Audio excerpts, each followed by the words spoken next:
Oh, hi everyone, and welcome to the final episode of Argo 37 and beyond. I do not think it's any coincidence that this finale has landed on Halloween, and I am terrified for what Alice brings to the table today. Before we go around and say hello to everyone, please check out all of our stuff. The social, there, I can spell it. The social links there. Check out our Discord, Twitter, and YouTube. Where you can come and be a part of the community, find a game if you want to send me a DM, or catch up on all of the season, and all the other shows in the season. We've got a 2-week break, so go and subscribe to the YouTube now, and you can binge watch all the other things whilst we take a 2-week break. There will be a charity stream in that 2-week break though, and I'll be working. It's not really a break. Hey, this is hi. Also, check out our tweet. Go and retweet the tweet. Let everyone know where you are and what you're watching. And check out our sponsors. The paramount sponsor today being Mage Hand Press, who created this wonderful extension for 5e, which allows space play. You'll see it in a minute. The Dark Matter book is going to be released soon. Word on the street is it's released in December. And if you happen to be at PAX U in December, we'll be on the Mage Hand Press booth, so hopefully we'll see you there. Also check out our secondary spot. Well, not secondary. Our equal but also sponsors. A deck of many. I don't know. I said secondary because like I was saying second, and anyway, hi. They created the deck of many things. You probably have heard of them. Also, you should check out their Humblewood campaign. The Humblewood campaign is going to be available next week. So you can go and pre-order it now and get it delivered as soon as it comes out. It's hardback. It is beautiful. There's a lot of wonderful content in this book.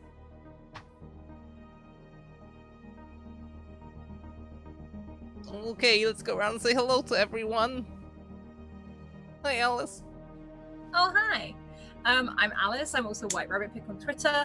And I'm your DM for today for the last episode of Argo 37, which I'm really devastated to see end. I also have a Patreon because Hans isn't here to promote it for me. I will promote it myself because I have not forgotten. Please go check out that Patreon. There's a lot of content coming to it over the next few months. One thing I will say today, we are entering the Sepular Star, which is prime time for World Magic Surges. If you want to donate, there is a table for World Magic Surges for all the crazy stuff and shenanigans to happen. Otherwise, let's hop around and say hi to everyone. And we're going to start with the very lovely Crusade Warlords. Oh, hi. Oh, hi. I'm inconsolable at the moment since this is the final episode. I will be Twitter dead, Facebook dead, internet dead for the next 3 weeks as I overcome the sadness of this being the final episode. That's how much it's meant to me. I'm okay. No. Buckle up. Here we go. Perfect. Thank you. And now we'll hop over to Go JG Jeff. Oh, hi. Oh, hi. It me. I too am sad. It's the last. This is the last. I knew it was coming, like, like we knew last episode was the penultimate episode, and we know that this episode is the last episode, but also I'm gonna miss this game. This game is just amazing. Yeah, hi, I'm Jess. You can find me at go_GG on Twitch and Twitter and Patreon and itch.io, where I post games I make, and I'm doing lots of Halloween stuff, so come and hang out, including tonight, where every Extra Life donation puts scary sounds on the screen while I play BioShock, which is terrifying to me. I know it's not a horror game, but it is to me, okay? So, yes. Thank you. Totally fair. And last but certainly not least, Scrat. Big thank you to Hans, who has bought a Horoscopes tee through the Streamlabs merch. So you guys can check that out. I love that t-shirt. Yeah, it's wonderful. Other than that, I mean, I'm ready to just get into it. I'm playing Blister. For the last time. God. Hey, maybe I can make some kind of crazy flamer weapon and go out with a real big bang. I mean, it seems like something Blister would do. So I actually leveled him up a little bit. you finally leveled him up. He took levels in Tinkerer. Oh god. Oh, I can't wait. Okay. So, last week we discovered the Star Elves, and we also, I'm going to say Avira. We discovered the Avira, and we realized there was something amiss, that they were both being pitched against each other. They both wanted the same thing. They both wanted to protect the Sepular Star, but there was something giving them misinformation. And we found out, particularly with the Avira, that they still had the captive who they've been interrogating. And we'll start there, where we just came back, and Andy entered the room, and the Star Elf, upon seeing her, immediately shifted and became her aunt, sat in a chair, looking very sort of wide-eyed and very dewy-eyed, and looked to you, Andy. Is that Andy? Andy? Is the bigwig still in the room with us? Bigwig is by the door. Okay, but he can see. Okay, so I like walk up and I'm like, is that really you? And I like try and touch her. Mm-hmm. What does it feel like? The visual matches the physicality? Yeah, if anything, you can reach out, touch her face, and you can feel the top of her head and around the back and everything like that. And this seems to be the true form. Could you roll me an insight check, please? Oh my god. Oh, this is so messed up. On a 14, you reach out and you feel, you can see your aunt, but her eyes look wrong. Like they look to be slightly, I guess the way to describe it is misty or smoky. Okay. And she is looking at you, but it's like she's acknowledging you're there, but she's looking past you. Oh. I'm gonna be like, hold on 1 second, Auntie. Hang on. And I'm gonna turn to Bigwig and be like, what are you seeing right now? He pauses. This was not the form she took earlier. We believed we had a Star Elf. Yeah, And he okay. does look very confused right now. He doesn't seem to be angry or anything. It is genuine confusion. Yeah, that's valid. I'm gonna be like, okay, I think for a second it had me, but I think this isn't my aunt. I'm gonna say this quietly to him away from the creature and be like, I think this kind of proves our theory that they're kind of appearing to you and to the Star Elves as you and them to you and vice versa. Does that make sense? And he looks at you as you've just rambled at him. He's like, I believe so, young one. Yeah, sorry. I'm a little bit off-put. I have, to suddenly see your family appear in space when you don't even know if you're in the correct timeline anyways. So... And again, you hear that, Andy, and it just keeps running off. And did Blister come with Andy? No, Blister and Telemachus, they literally left Blister and Telemachus god chatting in one of the rooms. You two were having god chats. Yeah. Yep. And you can hear that Andy, and it keeps repeating over and over again. And you can hear almost like a high-pitched whistle and then a bleep. And she stands up, sits back down on the chair, and shifts back into Star Elf form. And you can see just round the back of her ear, these lights. She's not like detained. She's just She's loose. just sat there. Blah, blah, blah, blah, blah, blah, blah. Okay. Oh, fudge. Okay. I kind of want to. I'm still talking to Bigwig. I'm like, I kind of want to question her, but I also don't want to like set her off if it's gonna do anything. Do you know what I mean? Please feel free to question. Okay, but she did this smoky eye thing, and it kind of reminds me of some real bad stuff that's happened. So I kind of don't want to mess with that. If you wish, I may stand in front of you. Yeah, could you do I don't want you to get hurt. I am fine. And he steps forward.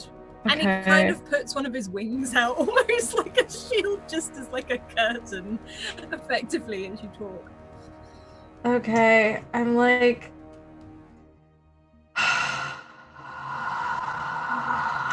Dang it. Yeah, can I try and... Does identify work on people? I mean, I will let you use it if you want to, because I suppose it would be in this situation. Let's see. Okay.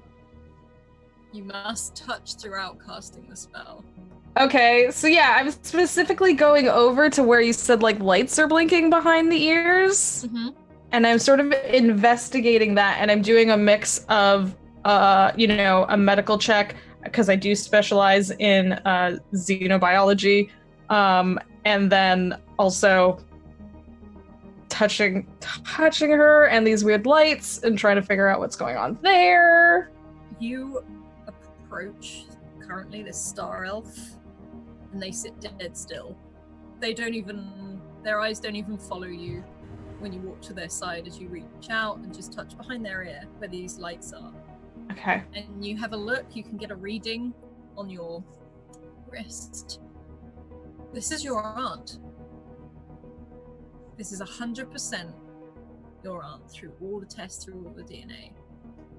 This strange mechanism is almost like a control device, like it's causing her to warp shape, and you get the feeling that she's not fully here, mind-wise. You think this is stunting something. That's so much worse than I thought. Oh my god. Oh no. Oh, I don't like this.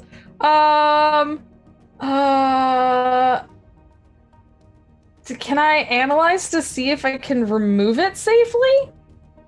Yeah, I'd say roll me a perception or medicine check, whichever you prefer. Okay.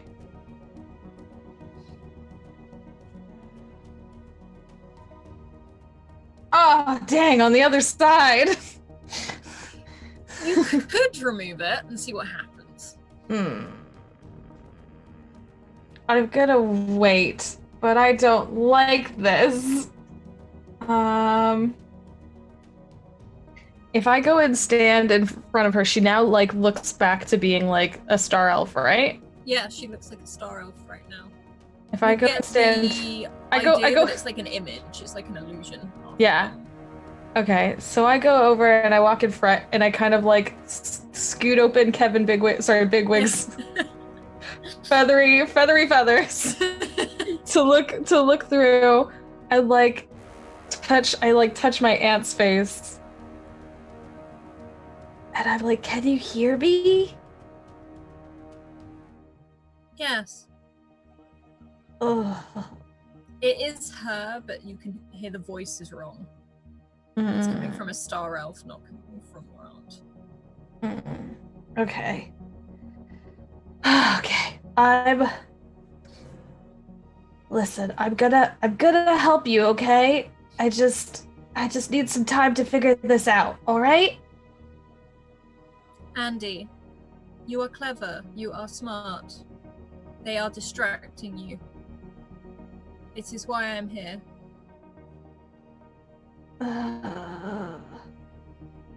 Are you able? Are you able to tell me how you got caught here? Why you got used? I disagreed with the operation. They are heading towards the star. They are heading to the well. Oh crap. Okay. You must stop them.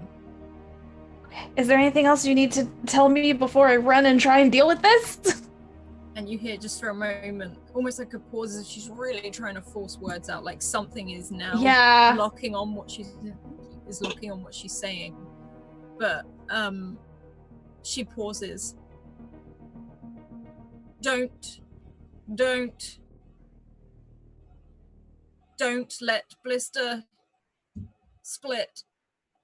And her head drops down. Is she just passed out? Can I check that? Passed out. Yeah, she's breathing? She's breathing, she's alive. It's almost like something has made her shut down. Okay.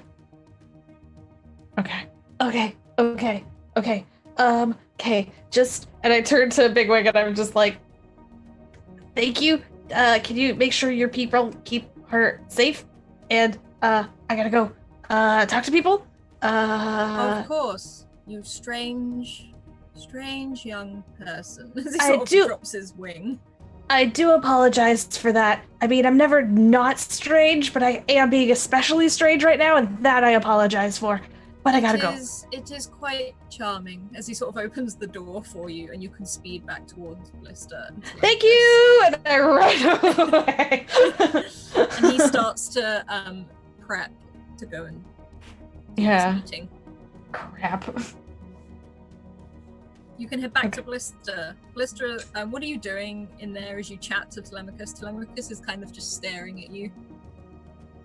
You know, it's weird when I talk to mine. Like, they'll give me some information, but then they just kind of clam up whenever we get to the juicy bit, you know. Is it the same for you with the old star lady in there? Oh, mine doesn't seem to know anything at all, so... You know. Well, not a damn thing. See, no, mine... She says her memory's gone. Mine comes across like some all-knowing being, you know, like it gives you that kind of facade, but when it actually comes to giving you information, it never gives you anything. I bet it doesn't know anything really then. I know people like that. How old are you, kid? I'm 9. Right now. If you remember... And she sort of pauses. You don't remember, but... You've met me on many different timelines. Oh, have I? Yeah, you shot me in one of them. I For wouldn't good do reason, that. it's alright, it's alright. I don't think I'd shoot a kid. I wasn't a kid. I was about 26 years old. How can you be 26 and 9? This! And she holds up this big clunky thing on her arm. I made it. Oh, what kind of toy is that? It's not a toy.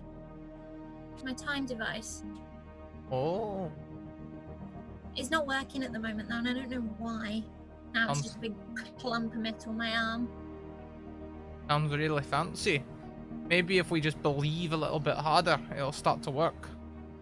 I don't think it works like that. We can try in a wee. Is Andy back yet? Like, she sort of looks towards the door. Hopefully, and Andy, if you want, you can come storming back in. Yeah, so Andy comes, like, does, like, the full skid around the corner with, like, feet out, like, and, like, comes and, like, gets inside and then has to bend over and is like, okay. Andy, you alright? You look like you've seen a ghost. It's even more complicated than I thought. You know how it's been very complicated so far? It is worse than that. So Take a deep breath, Andy. Don't worry about it. Lots of times things seem really complicated, but they're actually quite simple, you know? Like beer. It seems so complex. It's got a delicious flavor. It sparkles. It's lovely. But it turns out it's really simple to make. And Like Telemachus looks over at Blister and then back to Andy. He also thinks if you wish hard enough, something will start working. She believes That's- she's got a time device on her wrist. Blister, we came from a different time. Forget it. Anyways, there is literal scientific evidence in front of you, but that's fine. Whatever. So that star elf in there is not a star elf. That's my aunt, and she has been. She is being. You have Star Elf? No. Full no. 100%. No me all the way down. Oh, you're still a star to us, Andy. Thanks. That's great, guys. That But no, really, it seems that whoever is responsible for this has put an illusory device on her that is also somehow controlling her, and it was causing her to say the things they wanted her to say. I assume the person that the Star Elves have is also not who they think they are. Are you sure it was your aunt? Maybe it was some kind of like, brain-sucking, transformative kind of alien that's inside your head, knowing what your aunt looks like, and... That has happened before. It is possible, but I'm gonna say I'm pretty sure on this one, like 87.9. So that's pretty sure. Actually, I trust an 87.9 more than a person who says, like, I'm 100% sure, Yeah, well, I'm just going, I know other stuff is possible. Weird stuff has happened. This is also weird. And she couldn't fully speak. She was somewhat being controlled, but she able to get out the fact that whoever is responsible for this put her here, as well as the other fake captive, as a distraction. And they are currently headed to the star, and we need to hurry up and get there. And also that you're not allowed to split. What do you mean by split? Is that something you I don't know, but if you have the opportunity coming up at any point to split, don't do it. This was very important. It is the thing. Run away, or do you mean to like divide in two, or do you mean like us as a party? Are we supposed to not split the party? I don't know. She did say you in particular, and I don't believe. Have you ever met my aunt before?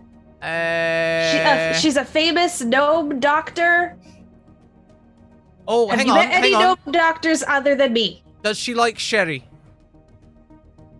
I don't believe so. Because there was one Christmas party with a gnome doctor, and that was interesting. She was very adamant that whatever happens, you not split. And once again, it seems rather vital that she knew you by name, and that you should not do this, and that we need to get to the star as soon as possible because someone's already headed there. Don't split, right? Don't split. So I don't know. If you have the opportunity to split apart, or do the splits, or split whatever, just don't take the chance, because we don't know which kind of split it was. Banana splits? No, they're out. Just no splits until we know for sure. Dividing things, like if I'm chopping up, I don't know, a Snickers bar or something, to deep fry. Not until we figure this whole thing out, okay? I'm sorry. Oh my. You can't share anything until we know for sure. I can get on my comms, which I now have figured out how to work. Argo, from now on we're gonna have to deep fry the Mars bars whole. And there's just that sigh, and he hangs up. Can I attempt to reach Vega? Yeah, absolutely. You've got open connection. Thank you very much, Made of Cartoons. For that sub, you have an advantage to gift to a player of your choice. Carry on. Give it to me.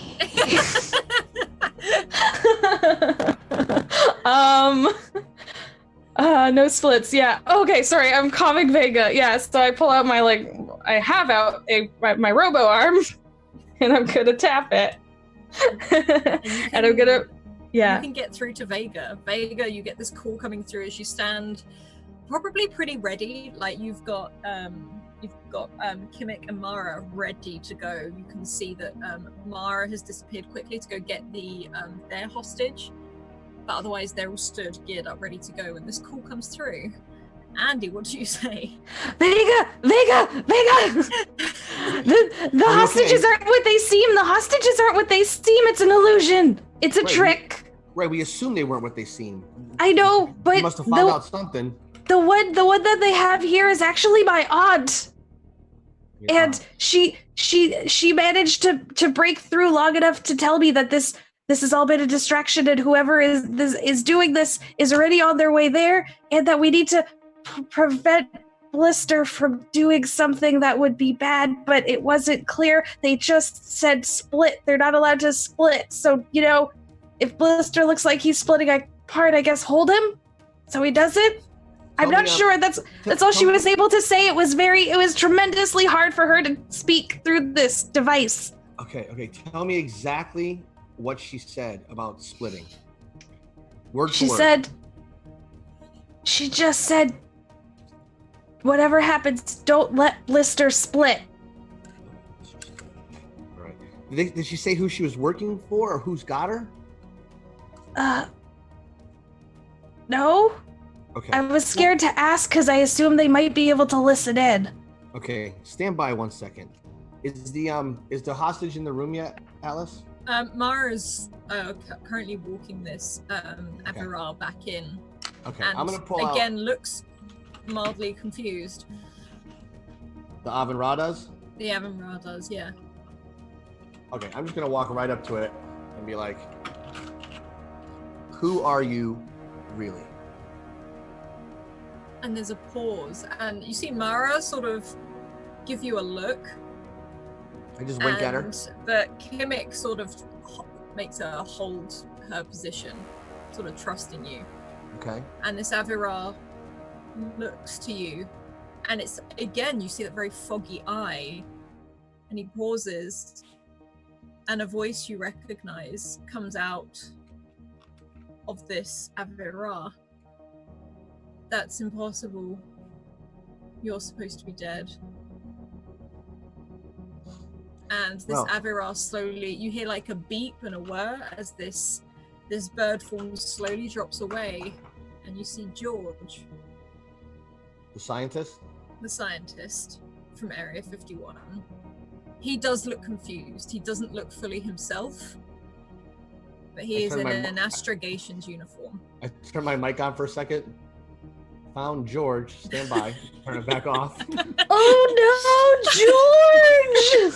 Thank you very much, Lively DM, for that host coming in with 35 viewers. Thank you very much. Also, Made of Cartoons gave an advantage to Andy, and also Gem Song redeemed an advantage for Andy using their channel points.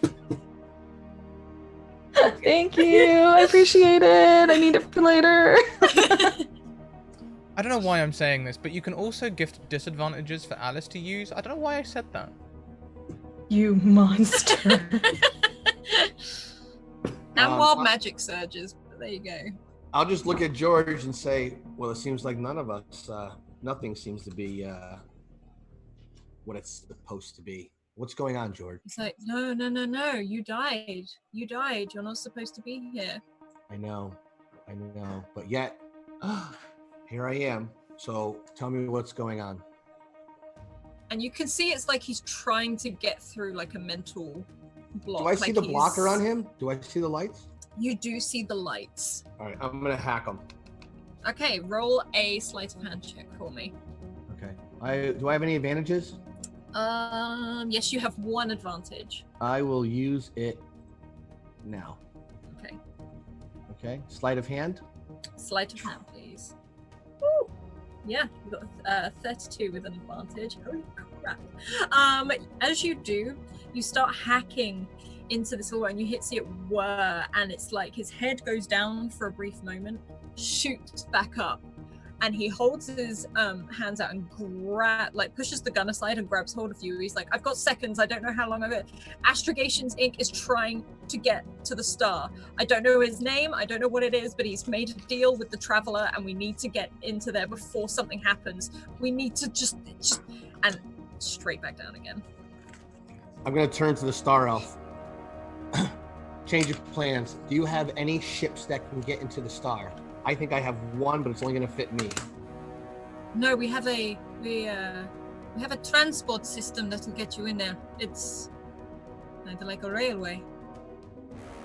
Okay. What's the quickest way for my friends to meet up here? They can meet you at the center. Okay. Okay. I know there are many links. It's just they were all guarded by the Avira. We have our own.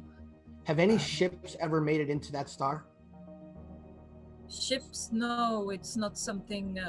Can't deal with the heat. These things is something we have specifically made. You don't think a small fighter ship could get in there? I have a funny feeling I'm gonna need it. I don't believe so. I mean, you're very welcome to try, but it may burn up before it even reaches the atmosphere. Hey everyone. Sphinx has donated £50 saying a bit of chaos might help. Everyone needs to roll on the wild magic table. Am I rolling for Telemachus as well? Yeah. Hang on, you roll D100. Thank you. Question mark? So roll a D100, right? Yep, 82 for Telemachus. Scratty, you okay to let those up whilst I keep this going? Yeah, sure. Do you want to use it 89. official wild magic or mage hand press tables? Mage hand press. And I'll fit them into the story as we go. Problem.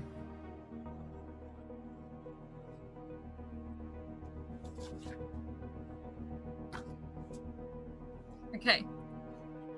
And you have a moment where this Star Elf starts kicking into gear, basically. He turns to Mara, and it's like, can you show this man where to go? You take him to the station. And she sort of gives a slow nod, looks to you, and just gestures for you to follow, and she breaks into a run. I'm gonna say, do you not want to come? And Kim is like, I have a feeling something bad is going to happen here. I need to make sure my people are ready, and then I will follow. Okay. I'm gonna reach over and shake his hand. Yeah, he sort of like holds it, and he's just like, good luck, and I will be there very soon. All right, and I'm gonna chase after Mara. Yeah. And so I'm gonna radio as we're running.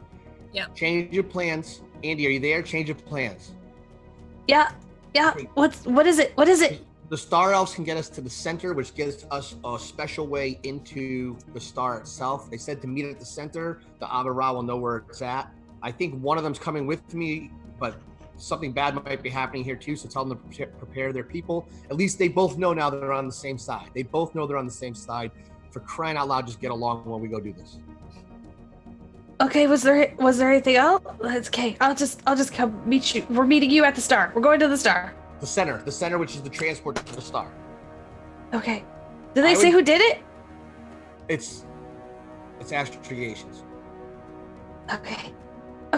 And I do leave out, remember I turned it off. I leave out any part of me being dead. Mm-hmm. Andy, get Argo 37 off the ground. In your vision, Argo 37 was destroyed on the planet.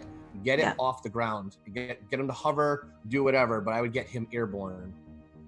Okay. Or it airborne. Okay. Okay. And I is there an Avira nearby? You can see that young kid sort of stroll up, coming to take all the stuff. Yeah, Tarkin? Yeah. I'm like, Tarkin, we need you to get your dad. We need to go. I can do that. And he sort of like sprints away. You can see his father actually come, I say running as much as it's almost like a bird sort of run. It's a very bizarre thing to see as it comes sprinting towards you. It's like, my son said he needs you. Yeah, we need to go straight to the star. It turns out that stuff is happening right now. Astrogations Inc. is at the star trying to get to the well, I think, maybe. We need to stop them. Okay. Then I think the Star Elves are already on their way there to try and stop them as well. I think we need to work together on this, because we have a common enemy. Then we need to get you to the Star Rail. Follow me. Okay. And Telemachus is up on her feet. And as this happens, you sprint towards almost like this tunnel. And it takes you out into the open again, out into this planet, this city. And you can see a rail. And it looks almost like a tube, a few sort of like glass, literally like almost like an underground train. And you can see this star elf running towards it as well, with Vega close behind. Okay, and I, like, as we ran, I asked Blister if, if Blister could contact Argo. And ask them to, like, take off and possibly follow us into the vicinity we're going into, I think. As safely as possible. Yeah, sure, I can do that. Look, Andy, I had a thought. Do you think the snake people are involved? Because I heard you mention your auntie. You can shoot him. I'll let you have a free action. Alice. Can I just walk up to him and flick him like I'll allow that. Alice. Yes. I'm gonna pull out Cracklebox in the way and be like, all right, buddy, this could be really dangerous in here. Do you want to come with me, or do you want to go to my ship, get it airborne, and hover near the star in case I need you for anything? Your choice. Thumbs up if you want to come with me. Thumbs down if you want to go to the ship and get it up in the air.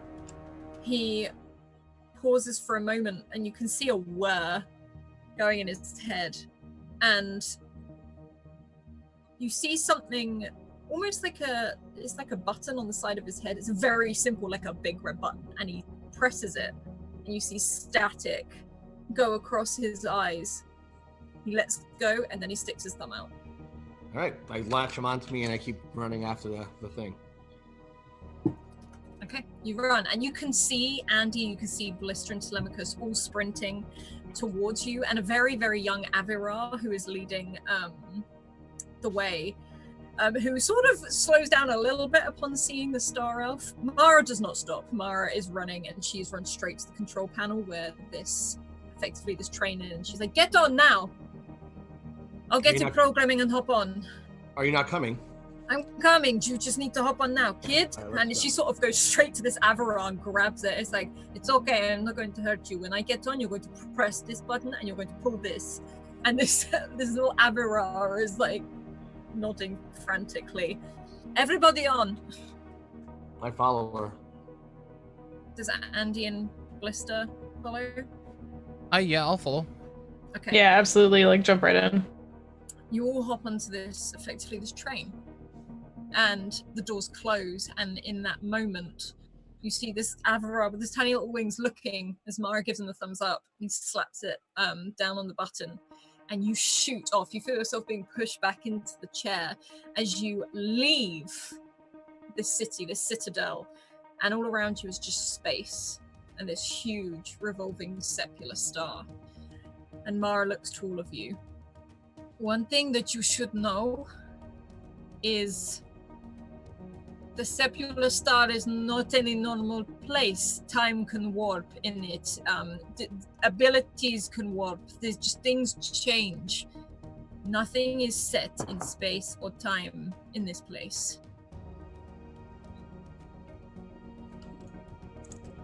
I mean, that's not too far off from what's been happening. Just so you're aware. Mara, this is Andy, Blister, Telemachus. Hello.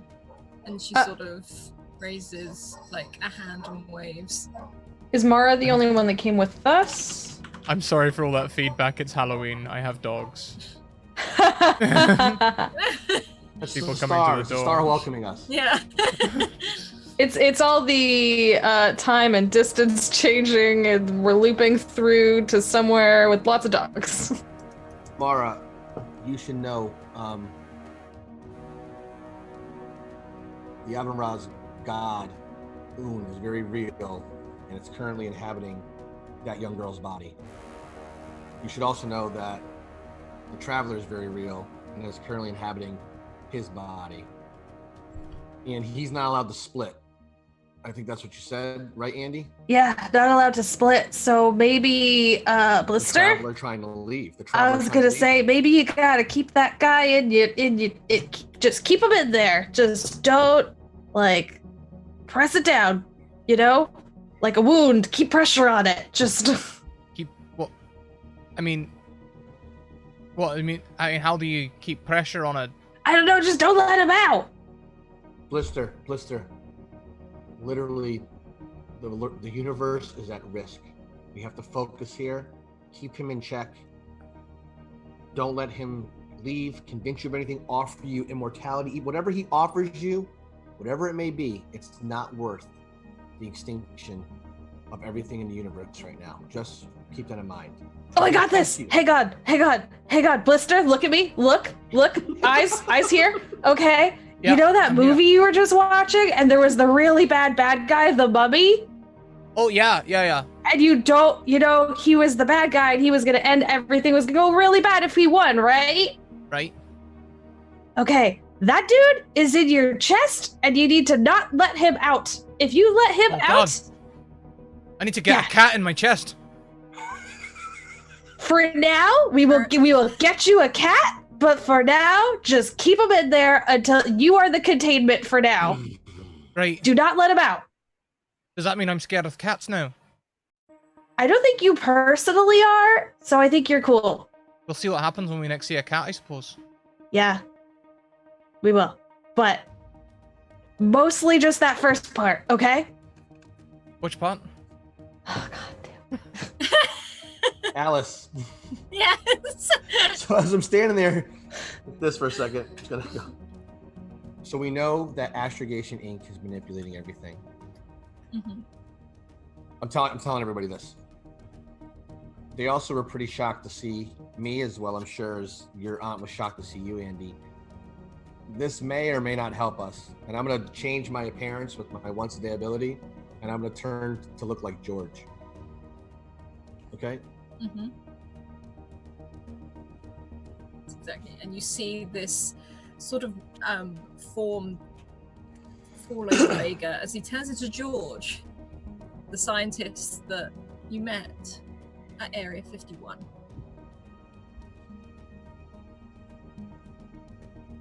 And this journey seems to take longer than it actually does. You are there in around 3-4 minutes. And there is a moment where the doors open and you feel heat hit you, but it's like your body immediately adapts to it almost straight away. Like you feel the air around you. It's like it sort of assesses what you are and who you are, and it completely changes. And you're on a flat surface. This place seems to be almost like cobbled streets. And it's a strange mixture because it looks like cobbled streets, but you can see metal definitely mixed in with all of this. The air itself feels thick with magic, and you see almost like it's like how heat waves are in the air. It's sort of distorting the air around you with this sort of purple and blue fade everywhere. And there are little lights, almost like little you'd think of them as fireflies if there weren't anything else, as they sort of just fall through the air, almost like snow. But they're definitely lights, and when they hit the ground they fizzle out, but it seems to be non-stop coming from the inside. And could you make a perception check for me, please, all of you? Sorry, did you say everyone? Everyone is Okay. looking. I mean, I've only got one advantage. I'm gonna keep hold of it. Yeah, same. Okay. Dang it. Well, it wouldn't have made much difference. Okay. You all sort of look around and you see, for a moment, it's like it appears out of nowhere. This building, this ruin. And you see someone walk inside in a very smart jacket. And looks more like looks like in more casual dress. It doesn't look to be someone who is prepared for a fight or prepared for exploration or anything like this. You can see this tall man walk through the archway of this set of ruins. Was it an astrogation coat? You can't really tell from this distance. All right, so I'm going to look at Telemachus and say, Telemachus, it's important that you let us know if you feel that Oon wants to take any action whatsoever. And Blister, it's important for you to let us know if the Traveler wants to take any action or do anything or gives you a thought or tells you to take an action. It's very imperative that we know I mean, anything that they want to do. I'm just throwing this out there. Are we sure that this is the Traveler? Because, you know, they've said the Nomad a lot, but, like, maybe they're different Same thing. people. Well, Hey, you can't blame me for wishing, you know. let's just go off of what we have and I think stay the course. Everything has brought us to this part. We haven't second guessed really anything we've done yet. That's true. So- I never second guess. Should we go talk to that gentleman? Aye. Do you want me to try first, looking like this, or should we go together? Andy, what do you think? I could go incognito if you like. I don't know. Can I try a thing that I've never done You can. before? Of course you can. Okay. I want to use a spell I have, but I want to flavor it to be technical instead of magical because it is a cleric spell. So it says to, like, you know, you ask your god kind of question type of thing. But can I just, like, hold up my hand and do a wave and try and, like, analyze the situation just to get a little bit of an idea? And wanted to cast augury, which I think is kind of you just receive an omen is the idea about the results of a specific action you plan to take in the next 30 minutes is literally what it is. So it's literally I'm just scanning the little and like trying to because Vega's like, what do you think? And I'm like, let me use science because let me science this magic. let me science magic this stuff. So you hold up your hand and almost as if you're like wiping through the air, you see some of this magic move aside as if it's sort of just being wiped aside. And you see almost like a vision. Just you see this as you see a man that you can now see more clearly. This man in this suit, smiling and looking down at this what literally looks like a pool, almost like glass. You can see it shifting, showing different scenes, showing different parts in time. And you see the three of you, and Telemachus, stood around this pool. And there is a moment, very briefly, where you see almost like the silhouette of a green humanoid figure stand next to Blister.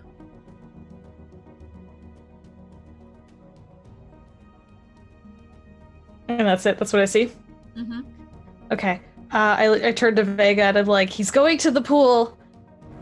And Blister, I saw.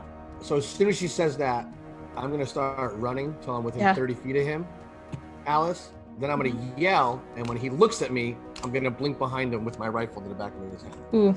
That's what my intention is. Okay. Even as Vega Red's eyes turn to blister, and I say, "I saw a green man standing next to you, so please be careful. I think it's him." Hey, Don't- should I turn off my suit? Like, I'm still got the completely green, like... Oh my god, you have like Armor the on- green mech suit on? Yeah, I've been having this on for ages. Since we came in, I thought there was danger. I didn't realize you had the full green magical mech suit on. Yeah. He's a Should I- space marine. I don't know, maybe keep it, maybe it's distracting him because you're using some of his energy? Keep don't- using his magic. Right, got it. But don't do what he wants. If he Should asks, I, like, try and I burn don't out know. all the magic, maybe? Should I just try and, like, do lots of magic so that there's none left?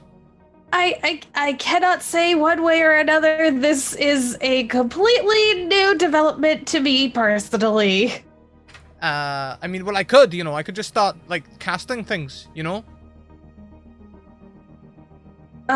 Maybe hold off for a second. Hold off for a second. Alright. Let's see what happens with Vega, and then like walking towards, like try to go with, and I assume Telemachus is coming along too. And Yeah. sorry, I asked and I didn't get understand fully. Is Mara the only one that came from the other so with far, us? So far, Mara is sort of keeping a distance. You can see she's drawn what almost looks like a glass, like, knife, this blade. Okay. And Telemachus, you feel, Andy, she reaches out and holds your hand. Mhm. Your hand that's not metal or mechanical, your other one. My flesh hand? Your flesh hand. She reaches out and takes your flesh hand. And she looks up at you. And you see those purple eyes. You can see that this is Oon Oh no. right now. Okay. And she holds your hand and links her fingers in between yours. It's just for a moment. I think you're worthy. And you see a sort of a shimmer of light pass by your wrist, and there is now purple tattoo on your wrist. And Oh Telemachus no, looks my at meat it, wrist is messed up turns too. it. She looks at it, turns it over, lets go, and starts to walk forward. Oh no. I was like, okay, Telemachus, don't go too far for me. And also, what the heck, man? So I have like metal arm and magic arm. You see a tattoo Okay. which has two lines, almost like a clock. And it's purple, and it's just constantly spinning. Oh gosh, dang it. Okay. Can I do a quick scan with my robo hand to see what my flesh hand is up to? It's perfectly healthy. Oh, okay, good. Okay, we're gonna worry about this later. And I go on with and I try and stay close to Telemachus and You Oon. can see her eyes have switched back, and Telemachus just gives you a smile as if she doesn't know what has happened and keeps moving. Great. And Vega, you have appeared behind this man as you hold this gun towards him. He is by the well, and he smiles and turns to look at you. So you found a way back. So he recognizes me and not George.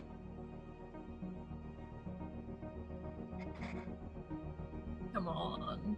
George couldn't shoot a gun if his life depended on it. What are we doing here? What are you doing here? How did Well- you manage this? I'm gonna try a little subterfuge. I just don't want to die again. Huh. So, why don't you? Do I remember how I died by any chance at this point? You don't remember anything.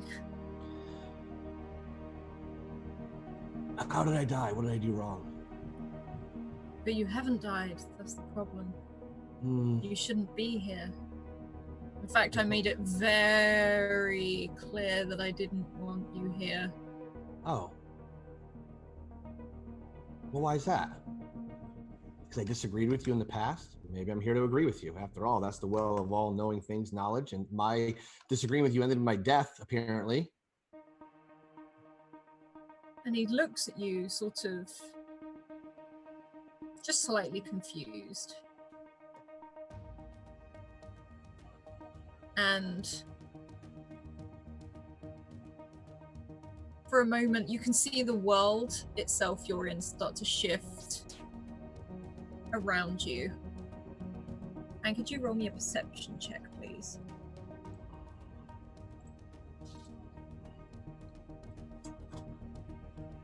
Mm-hmm. Okay. You're not supposed to be here because you were supposed to die in that fleet. It's the whole reason we sent you in. Yeah. Yeah. Why? Because you're a pain. Because this is what you do. You turn up at the most inappropriate moments. So I tried to stop you before, and you made me like a diversionary tactic that led to my death. Not so much stop me before, it's more... Huh. And he pauses. I've never seen you here before. This is my first time here. Second for me. And he looks at you and looks down at the well. Don't touch it. I'm not. I'm more curious to see what happens if you touch it. Not It gonna doesn't happen. just give its knowledge.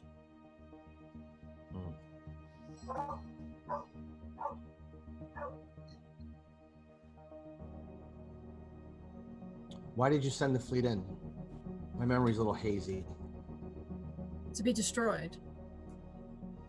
You all went very willingly. Gave you a good paycheck, off you went. All 6 of you.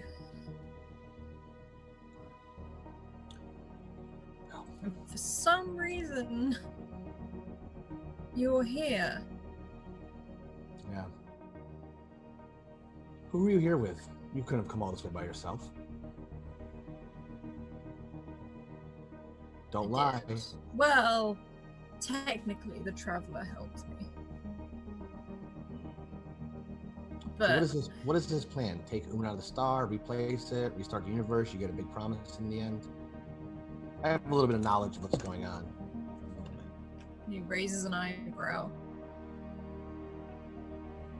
And the Traveler gave me everything. And with this knowledge, now that the god is gone, Astrogations is all about learning. It's all about knowledge. About making things better. But you do realize that that knowledge you get would become for nothing because it's gonna, make the universe extinct. It's gonna restart it. The Traveler doesn't give things for free, you stupid death token nuthook. You don't understand. If I crack the eye, and he starts to look not weepy-eyed, but you see his eyes welling up. I could learn how to control time. It's in there. I've just got to find it. But I can bring back my granddaughter. I can stop everything from happening before this. You're not listening. Time itself will cease to exist. The universe restarts if you do that. That's why Un's not here to protect it. You're a pawn to the Traveler like everybody else has been a pawn. And he closes his eyes and says, no, I'm not. Look at me. Do you think I needed the Traveler's help to come back? Most people who pass away, sadly, have passed. You touch this well or you continue on this action, Astrogation Inc. continues this quest for power and knowledge, and it leads to the destruction of the universe. You don't understand. And you can see he's not thinking coherently. He looks very tired. Does he have anything on his ears? There's absolutely nothing on him. as he stands there in his jacket. He's got very neatly pulled back hair, though it looks maybe it was neat once and it's been ruffled. This man looks tired. He's got bags under his eyes. He's like, you don't understand what I did. I did a terrible thing and I need to write it. Well, tell me what you did. Other than sending me to my death, apparently. You don't understand. I had to send you to your death because that's the only way I can get my granddaughter back and stop the infection, the thing that's going to wipe everything out if I don't stop it. There is no Earth to go back to. How did your granddaughter die? My creation got her. Your creation got her. And your creation is running wild right now somewhere in the timeline of a universe? Everywhere. And then he holds like a hand over his chest. Everywhere. So now you see what your quest for knowledge and power can do, right? Because the only way to stop the infection, as you've probably been promised by the Nomad without knowing it, is to make time and you no longer exist. Do you understand? He promised to help you get rid of the thing you created, but you don't realize the price is everything that is created goes away. Well, then maybe that's better because you don't know what this thing could do. But why don't you take the knowledge and take Astrogations Inc. in a new direction to fix the problem you created? I'm not Astrogations Inc. I may have made it, but I sold it. Well, then let's go get it back. I don't want that. I made it purely for this. Astrogation seeks knowledge. I seek knowledge. I'm clearly not getting through to you. You don't understand. The world doesn't want your knowledge. You're being a pawn to the Nomad. And yes, you can get rid of all of the bad things you created. It doesn't bring your granddaughter back. It just makes everybody else in the universe go away as well. So. But I could go get her. We're hearing this, right? You can work your way in, and Andy, you recognize. I was gonna say, do I recognize Greenway? You recognize Greenway as he stands there, and I know who Telemachus is to Greenway, don't I? Oh yes, and you can see that she is frozen. Yeah, I'm kind of standing behind you. She's not. Oh. Okay, I'm like, yeah, I was gonna, until you said she's standing behind me, I was gonna say I'm like holding her in front of me, but if she's behind me, then I'm like letting that happen, and I'm going to like, I'm hearing Vega like talk to him, and I'm hearing Vega not get through to him, and him talking about his granddaughter, and I'm gonna like walk it, I'm like holding, like with one of my hands, it's hard to decide. With one of my weird hands, I'm holding Telemachus behind me, and I'm walking forward, but not quickly, like very slow. And I'm just like, do you, Greenway? I don't think that's what your granddaughter would want. And he's sort of, his head snaps towards you. He's just, who are you? And I'm Hi. How do you know my Greenway? name? This is Greenway? This is Greenway. Oh, well, show him, because maybe it changes this conversation. I lower my gun a little bit. Show me what?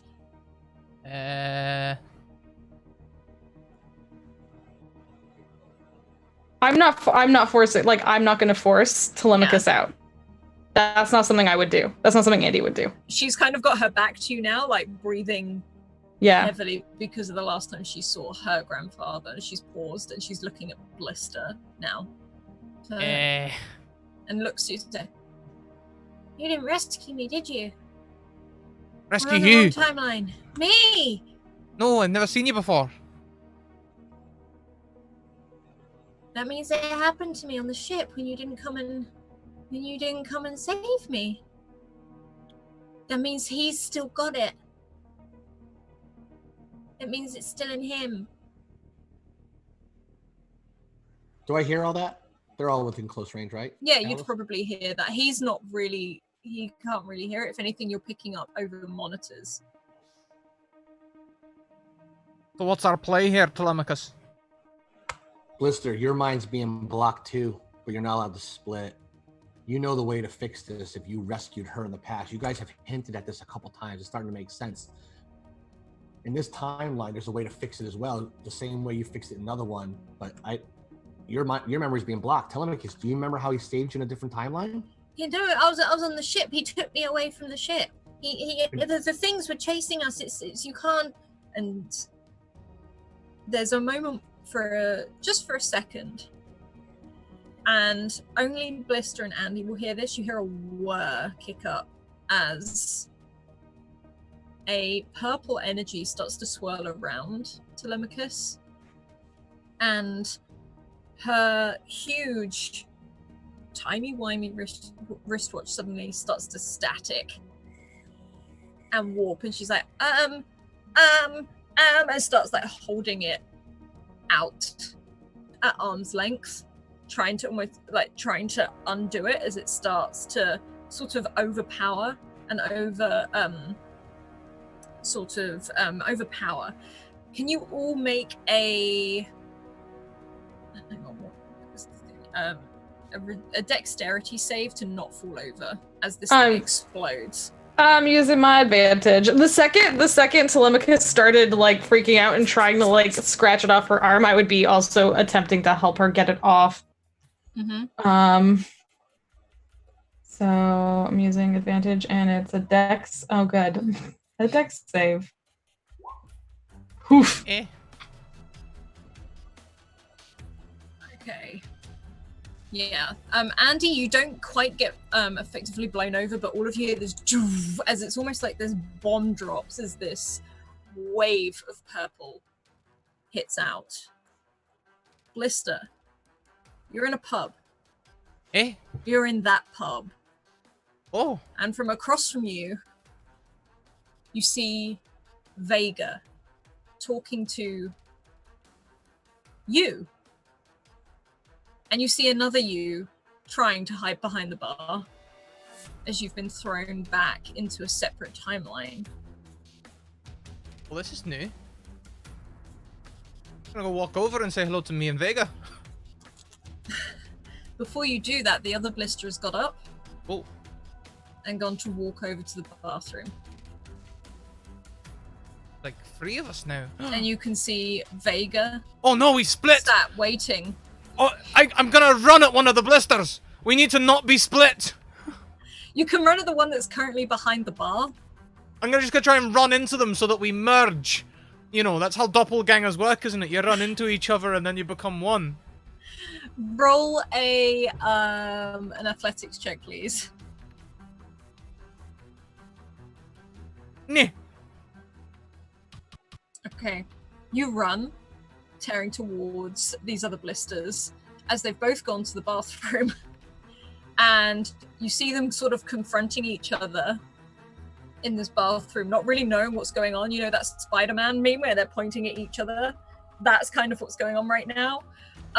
And as you crash into them, you absorb one of them. You crash into the other and you absorb the other. I'm less split now, and I'm gonna grab the other one like you're next, pal. You've already absorbed him. You've absorbed him. You've gone straight into it. I absorbed both of them? Yeah. Oh. And now you're stood in this pub. And you know Vega is outside. Yeah, I'll go and have a chat to Sat at Vega. the bar. Yeah.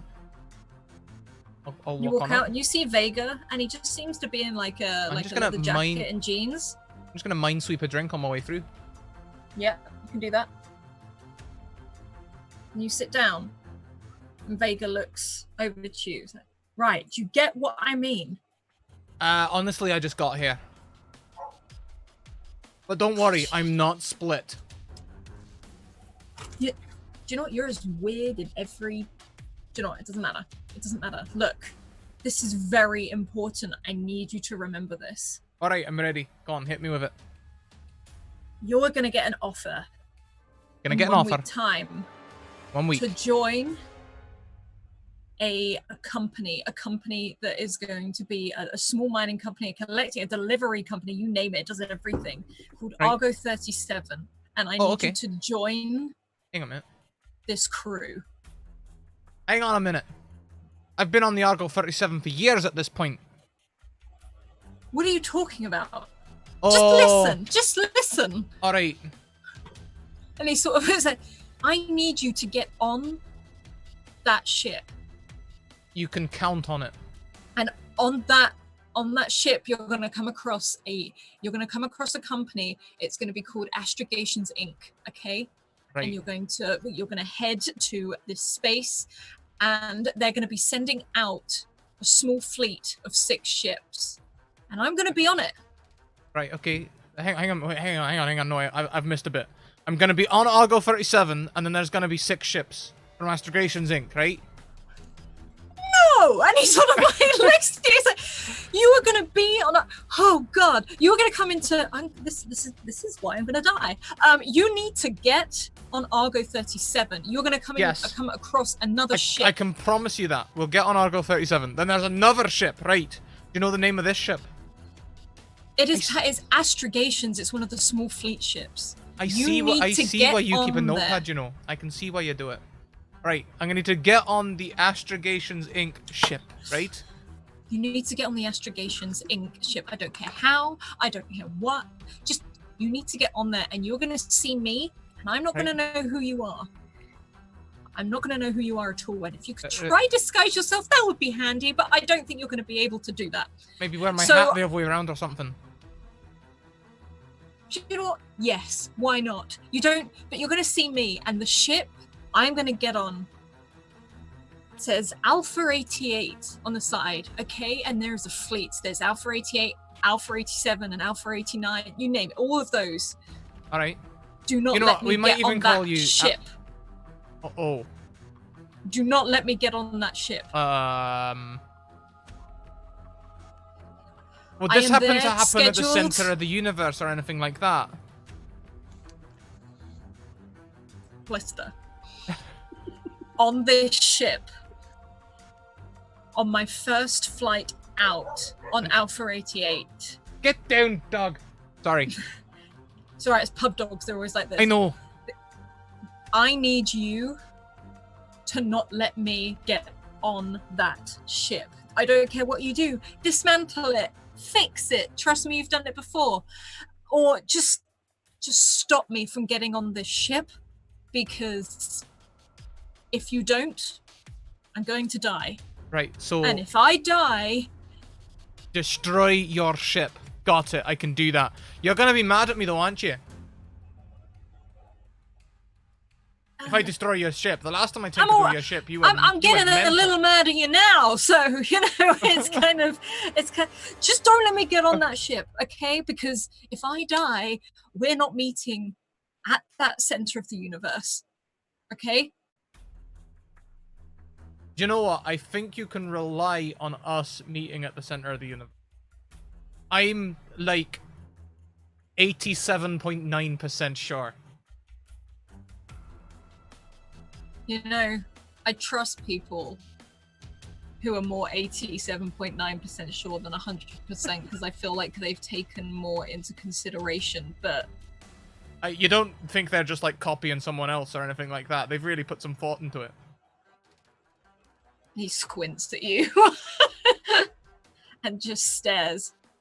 Do not let me get on that ship. Destroy your ship. Destroy your ship. Got it. Just don't let me get on it. Yep. Do whatever you have to do. Knock me out if you want. I'm gonna turn your ship into like a distillery or something. Of course you are. Of course you are. Oh, I'll get the Wizmos to help. That'd be great. What's a Wizmo? Hang on a minute. If you're telling me all of this and you know about the future, then you should probably know that I know all about this as well because I'm also from the future. I just came from the center of the universe, pal.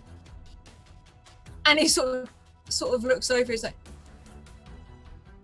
"Why are you glowing green?" Oh, because I'm trying to use up all the magic of the nomad. But anyway, like if you don't have to worry about it. All that stuff you said has happened because like we're there. We're at the center of the universe. We're there. So job done.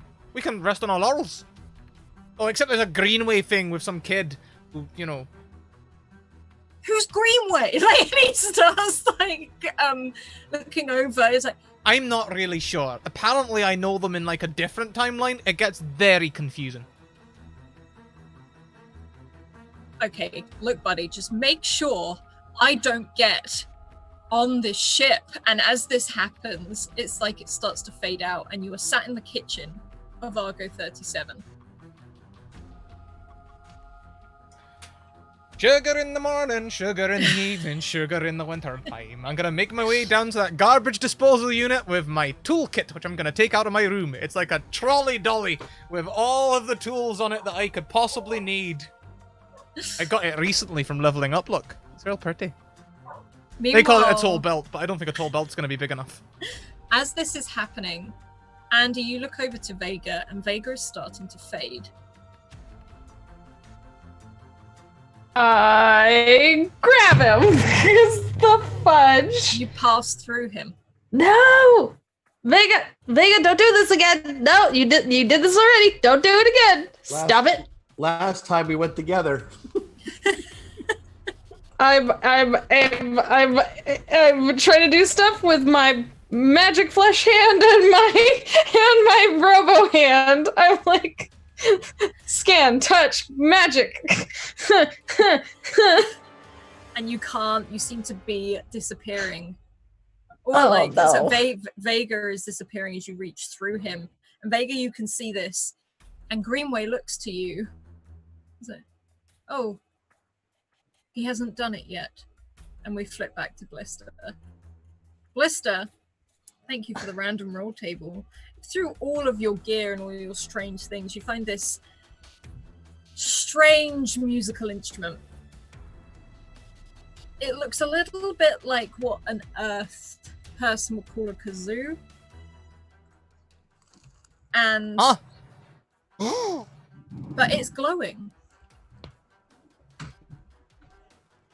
And what color? soon... Very important. Oh, pink. Not green, we're fine. Seems to work alright, seems in tune. You're walking around Argo. You've just woken up and it's been maybe 6 weeks and your whole crew is either gone or in cryo freeze. Yeah. Yeah, that happens. But we don't talk about the accident. Not even to ourselves. Wait, hang on a minute. What day is it today? I'm gonna look at the clock. Argo. What day is it? I don't know, a Friday? What year is it, man? Well, that's not what day it is it? What's the date? The date? Give me a second. And you see, like, this actual calendar start flipping. Did I actually know the date where I was? And it pauses. Apparently it's Friday the 13th. Oh. Unlucky for some. Hey, Argo, have we met anyone called Andy or Vega who might call himself Alpha 88? Or a wee lass called Telemachus? Or maybe more than one, maybe a Telemachai? I mean, we have an Andy in the cryo chambers. Oh, do we? Do me a favor, put her on cooldown, will you? Let's try and defrost her. I'm gonna be down in the garbage disposal for a little. Hang on a minute. Have we got an Alpha 88 ship in the garbage disposal? No, but you should know that we have a ship docking. Oh. I'm sorry I didn't mention it earlier. What's the registration on that ship? Does it happen to be Alpha 88? No, it's Astrogations Inc. Oh, great! Alright, great! Get that Andy person cooling down, alright? And I tell you what, don't tell them I'm here, okay? Anyone who gets off that ship, just tell them that Andy is in charge. Okay, and he sort of docks and you can feel this kajung as this huge ship docks. It's more that you're docking on it rather than Do I still have else. a traveler in me? There is currently there's no traveler in you. It's like you've jumped into a previous state. However, you can feel that glow around you. Can I fly? I try and do a little fly. Yeah, you do a little fly. I can fly? Oh, great. Great then I go into, I'm gonna fly into the garbage disposal where they're bound to be docking, and I'm just gonna stick to the ceiling. No one ever looks up. Roll a stealth check for me, please. Even though I'm glowing green, I'm gonna use an advantage. Okay. Nah. 20. Bright green on the ceiling. You see what looks to be a couple of people walk on board in this astrogation's uniform that you now recognize, and you can see a wide open thing which looks like a corridor onto their ship. And can you make a perception check for me, please? A perception check. Damn it! I used up all my luck as well by the looks of it. Okay, all you see is walking through that corridor, it looks to be checking things on his wrist and things, is Vega, as he walks down the corridor with 5 other people, all in flight suits. Right. Okay. I'm just gonna let them go. Hopefully Argo will do a good job. I mean, Argo always seems to annoy Vega anyway, so hopefully that'll keep them nice and tied up. And you can hear, welcome to Argo 37. Please don't ask me for anything. I will see if there is someone who can attend to your needs as you leave and head down this corridor after Vega. You can see them up ahead turn into another room. Right. No, I'm not Huge going. I'm just going to double go and get in their ship. That's what Vega said. I've got to get on their ship and destroy his ship. So I'm going to get in their ship. I'm going to go and, I mean, I must have figured out how all the controls work by now. I've been messing around in the pilot's room for days. I've learned not to pour beer into the controls. Argo doesn't like it. So I'm going to go in there and look for the big start button. Okay, so you're on the Astrogations Inc. ship. Aye. And you walk down one of these corridors, and there's these huge double doors that open, which is an enormous space. With how big is this ship? It fits inside the Argo, but it's still big? Okay. No. You've docked onto a big ship. Oh, I see. I thought that there was a wee ship getting on. Right, got it. I'm gonna get on the Argo. Okay, right. In that case, I'm not looking for the start button. In that case, I'm looking for the pilot's bay. Go and find the ship's hangar. You see this enormous room, this hangar, full of all of these ships. Great. All of these alpha ships, which these fighter pilot ships, and you can see where they're being prepped. You can see engineers around them, look to be maybe tweaking them. I'm not too sure how or why. Right. Okay. Okay. Bugger. I'm gonna hit the fire alarm. Okay, you hit the fire alarm. Quite a few people, some of the engineers start looking around to see if they can see this fire. To the ceiling! Stealth check! I don't have any advantages left.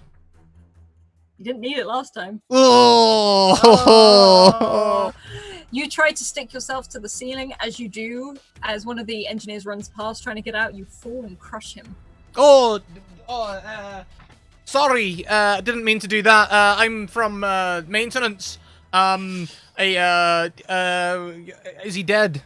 No. Oh, thank God. He's more like, there's a, I'm gonna take the spanner out of my toolbox and just bop him on the head quickly so he doesn't talk about it.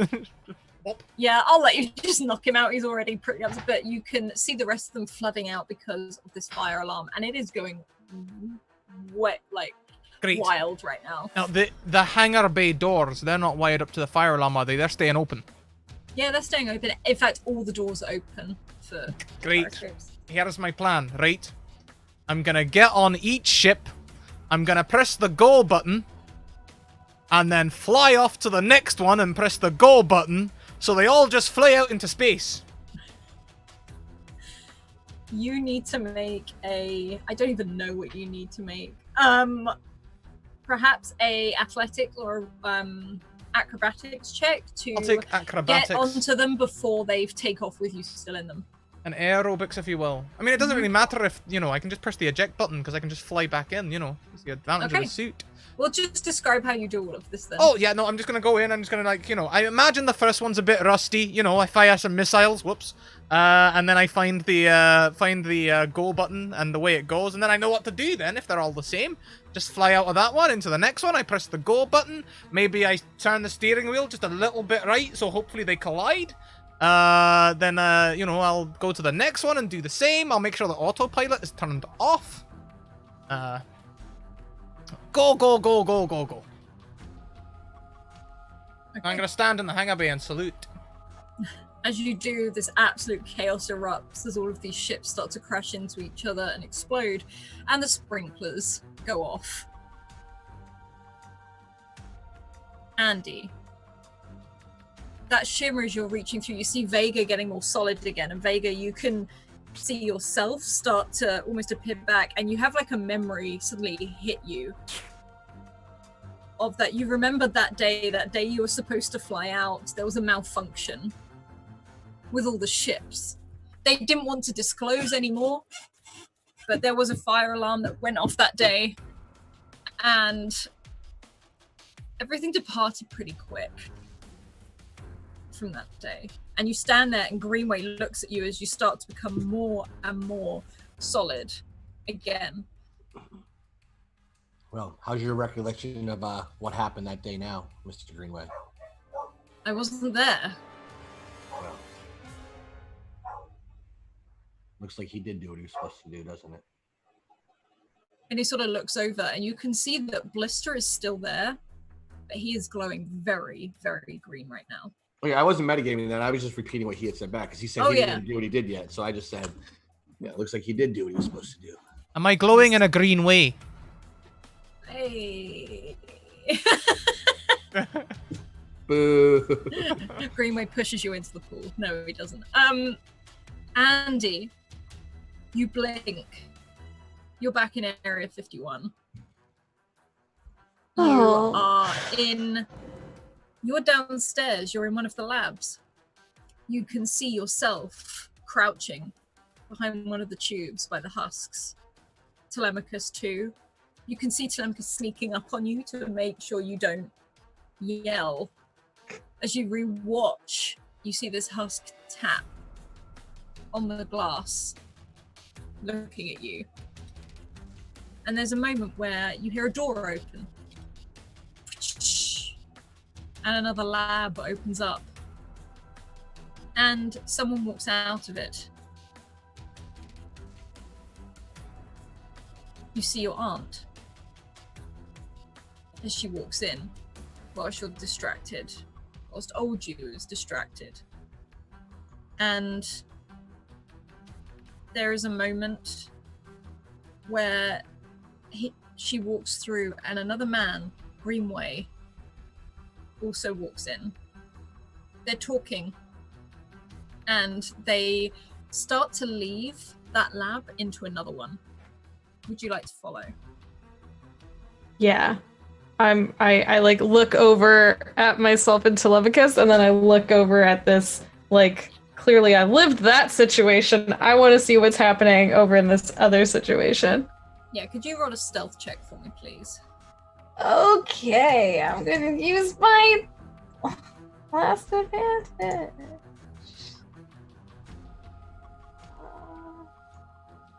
Oh my gosh, I'm so bad at stuff. You do, however, stealth your way past into this, just before the doors close, goes and close, you manage to slide into this other lab, and you see about 20 to 30 tubes with these husks in, all sort of almost bobbing up and down in this water-like substance, their eyes open, watching your aunt and John Greenway walk through.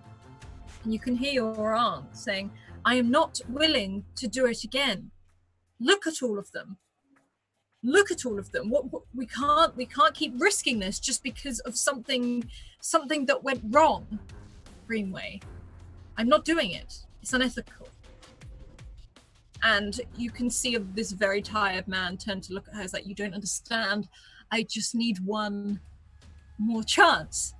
we get the traveler told me. He said if we take him to the star, he just needs a host.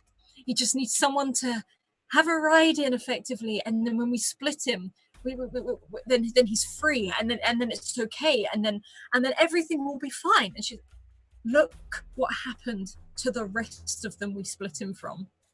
Look. And she gestures to all of these husks. There is no safe way to do this. I can't do it, and I'm not going to do it. Look how many people are here, John. Is there anything you'd like to do, Andy? I don't know that there's anything I can do here. Oh gosh. Oh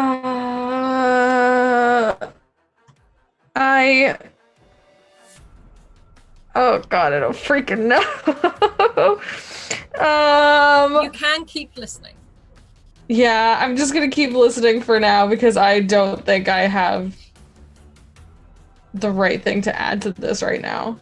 Yeah, you can see Greenway looking stressed. He sits down on one of the small spinny sort of chairs. He's like, look, I don't know how, but everything is lining up. Everything tells me this is the right thing to do. That Baker guy, he's just turned up at Area 51 here. He's working for us. That doesn't make sense. Okay? I thought he was dead. And like you can see your aunt look at him like, what? How? And he is a good pilot. If I can get him to get to Blister, to get to just look, just don't ask me how, but this could work. This could just work, and I could have my granddaughter back.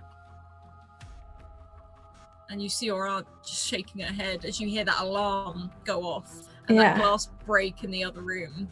Yeah. I think at this point I don't know that this means anything. I don't know if this is like a vision or a different version or like what, but I am gonna just like try to calmly walk into this room and up to these people and face John Greenway and just look him in the eyes and as sincerely as I can be like, it is not going to work. The traveler has no intention of following up on anything he has promised you. I've been here before and I have been there to the place he's telling you need to go. And the only thing that will happen if you try and change time is everything will reset and you will not get another chance at finding Telemachus. Where I am, she is fine. I promise you that. And if you change this, she won't be. And he pauses, looking confused at you. And as that happens, he starts to fade. The whole scene starts to fade out. And you're back. All three of you are stood. Vega, you're fully sort of informed. You feel almost like a wave of memories has hit you, suddenly realizing the person that hired you to Area 51 was not Astrogations, but it started off as Greenway Inc. That hired you for your speciality, for your expertise. Blister, there's not necessarily a memory as you remember, but it's like you start to recognize Telemachus, you recognize the name. After merging with that other Blister, you recognize this only really, you sort of start to have memories of Andy. Memories of Andy being on the ship before when you went to this planet where you first met the Greenway disease. And you remember saving Telemachus, or at least one of you did. You remember how you got to a stage where she was basically your daughter. And Andy, you're stood as you're saying this, and you're in front of John Greenway, in front of this pool right now, almost as this is happening. Does he look like he is having recognition right now? Does he look like he is having, like, do you know what I mean? Like he's seeing these sort of flashes the way we are? And he's like, where is she? My granddaughter. I don't say anything, but I look in the direction. I'm gonna build a jungle gym around her. I'm gonna grab Greenway for a second and go focus. Who else is here? We were told Astrogation Inc. was here. Are they here?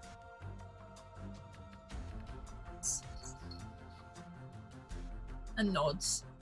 Cool. Let him show him everything's gonna be all right, and let's prepare for this final showdown with the true. What's happening?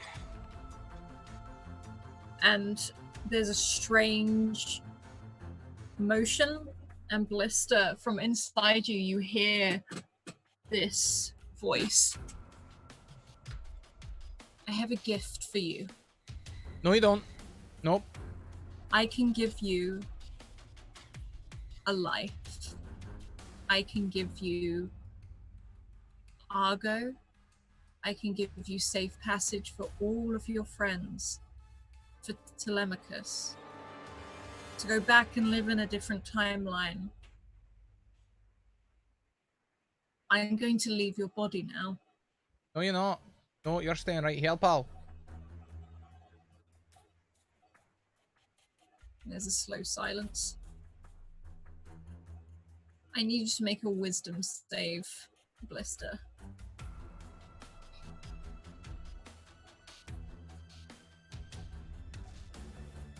Also, that kazoo is somehow in your pocket.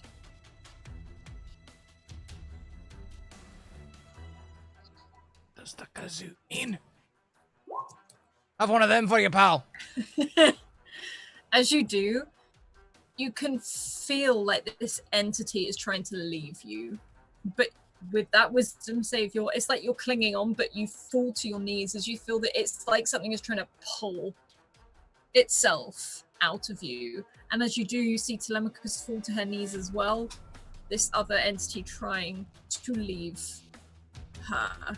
No, I'm gonna do the mental gymnastics equivalent of putting it in a headlock and giving it a noogie. It's not going anywhere. I'm gonna run over to the two of them because obviously, like, it's happening. It's going down right now, and I need to be over there. Andy, get Telemachus to the well. Get her closer. Mr. Greenway, stand aside. And he sort of just, he doesn't really, he seems very lost right now as he starts to back away. And Vega, could you make a perception check for me, please?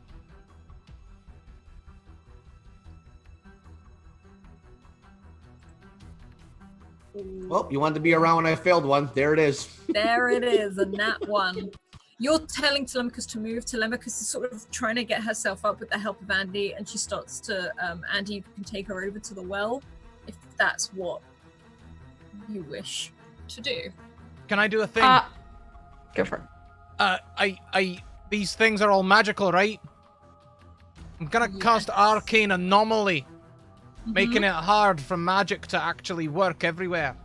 This is blister magic, none of that other stuff. This is old school blister. I'm gonna make it so that whenever a spell is cast, you have to roll a d6, and on a 1, nothing happens, but you still spend the spell slot. Yeah, you can. You effectively nullify the magic in this area. And Vega, on a nat 1, you don't see what is creeping out from the corners at this place, amongst these ruins. And that's right, my girl Mara's got my back. Yeah. You actually hear Mara just like, we have a little bit of a problem, as you can turn and look around, and you see these husks starting to crawl out the side of these almost like pathways and these ruins that have fallen over. They seem to have been lurking in the darkness there. And you see Greenway look down at his hands, and you can see this blackness start to branch out in his veins, as if his veins are changing color. And his eyes look forward, and they are just black. And he's like, Can I shoot him? yeah, roll for me. I had my gun to him. Yeah, I'm not being around for this. This is the end of the world.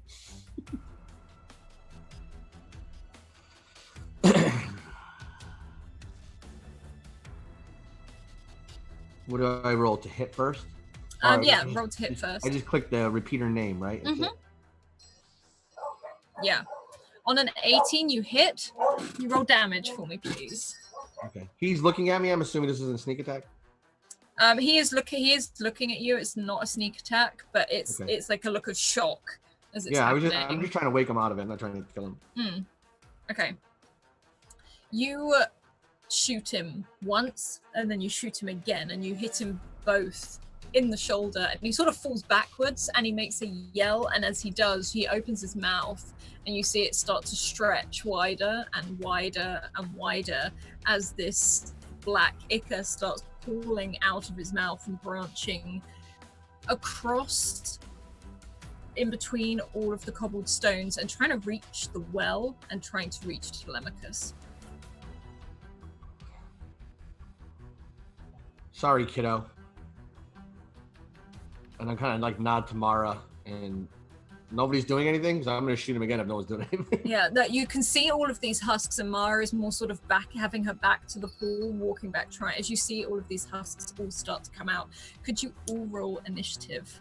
No. You don't want to do that. Yeah. Oh, dang it. Okay.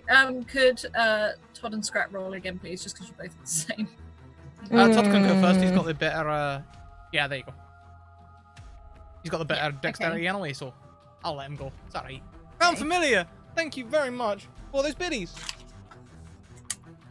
And as this happens, Vega, you go first. You see this huge husk start to run towards you, and it's almost galloping through the air as it heads towards you, launching itself towards Mara. Mara ducks. What would you like to do? I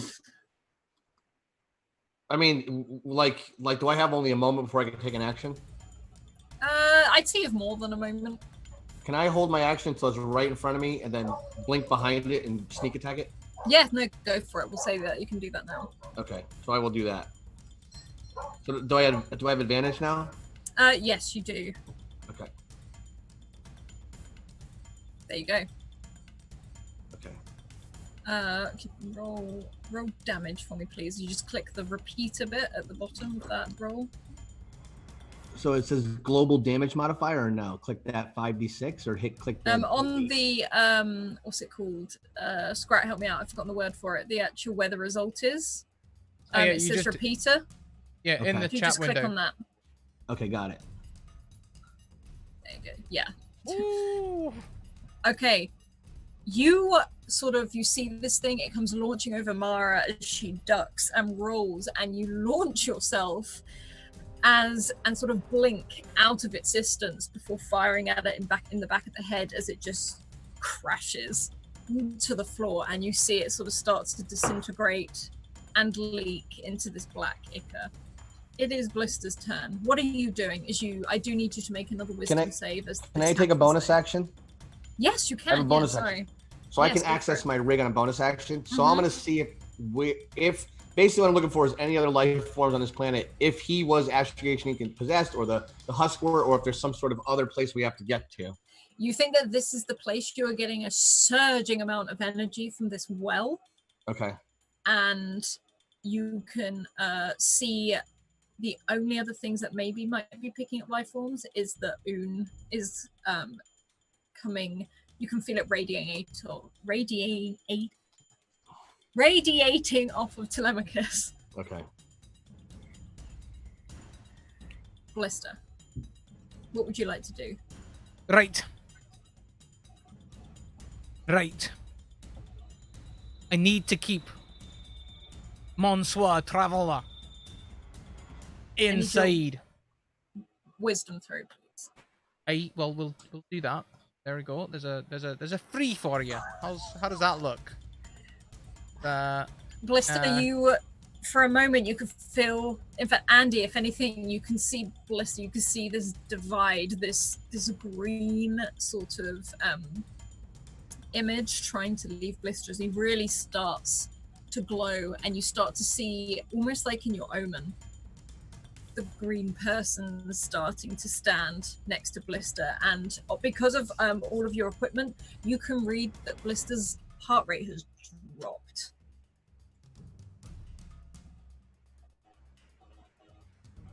Hang on.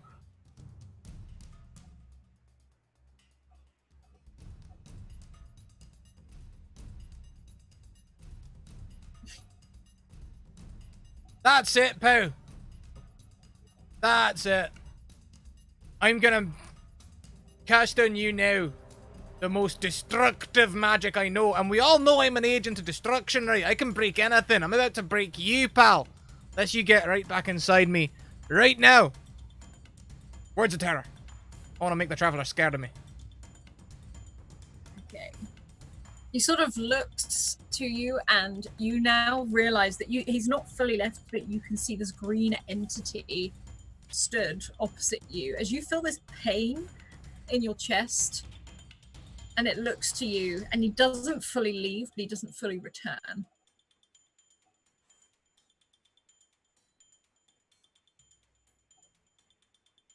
He's not leaving anymore, if you see what I mean. He's sort of stopped in the process. Well, then bonus action, just walk back inside. It doesn't quite work like that, but... Yeah. I'd like it to.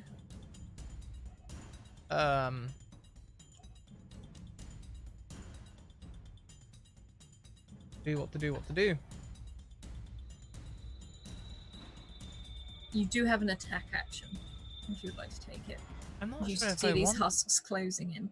You do have an action. Yeah. What? Words of terror, is that an action or? No, I'd say that you can just cast that effectively. Lovely, great. Then in that case, I will.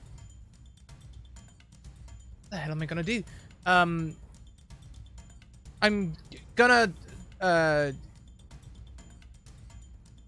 gonna hex him as well. Okay, you're hexing. You're effectively in a battle with yourself right now. And I'm gonna make me hesitate. Wait. Hang on. So you're making yourself hesitate, or you're making the traveler hesitate? I want to make the traveler hesitate as part of my witch stuff. You know, it needs to make a wisdom saving throw, or it essentially has to hesitate. Doesn't get to do as much stuff. You bastard. On a 20, it's almost like you're locked together. In fact, you can physically reach out and for some reason grab hold of this green entity as he has grabbed hold of your wrists. All right. Andy, you can you make a medicine check for me? Yes.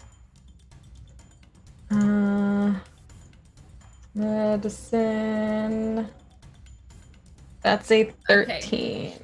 On it, you're getting readings. It's almost like Blister is in conflict with himself. Yeah. You can see that you can pick up a lot of the information from the husks around you as well. These creatures that you now know were perhaps people that weren't strong enough to hold the traveler. Yeah. You can get readings on them and the process of turning into a husk. The one thing I will say is that you're picking up that there is a way for Blister to split, but he's going to need your help to survive the process. There's a way for him to split safely? Safely, but he's going to need monitoring solidly, constantly, and that tattoo on your wrist starts to glow. Fudge on a bugger. What is Telemachus doing?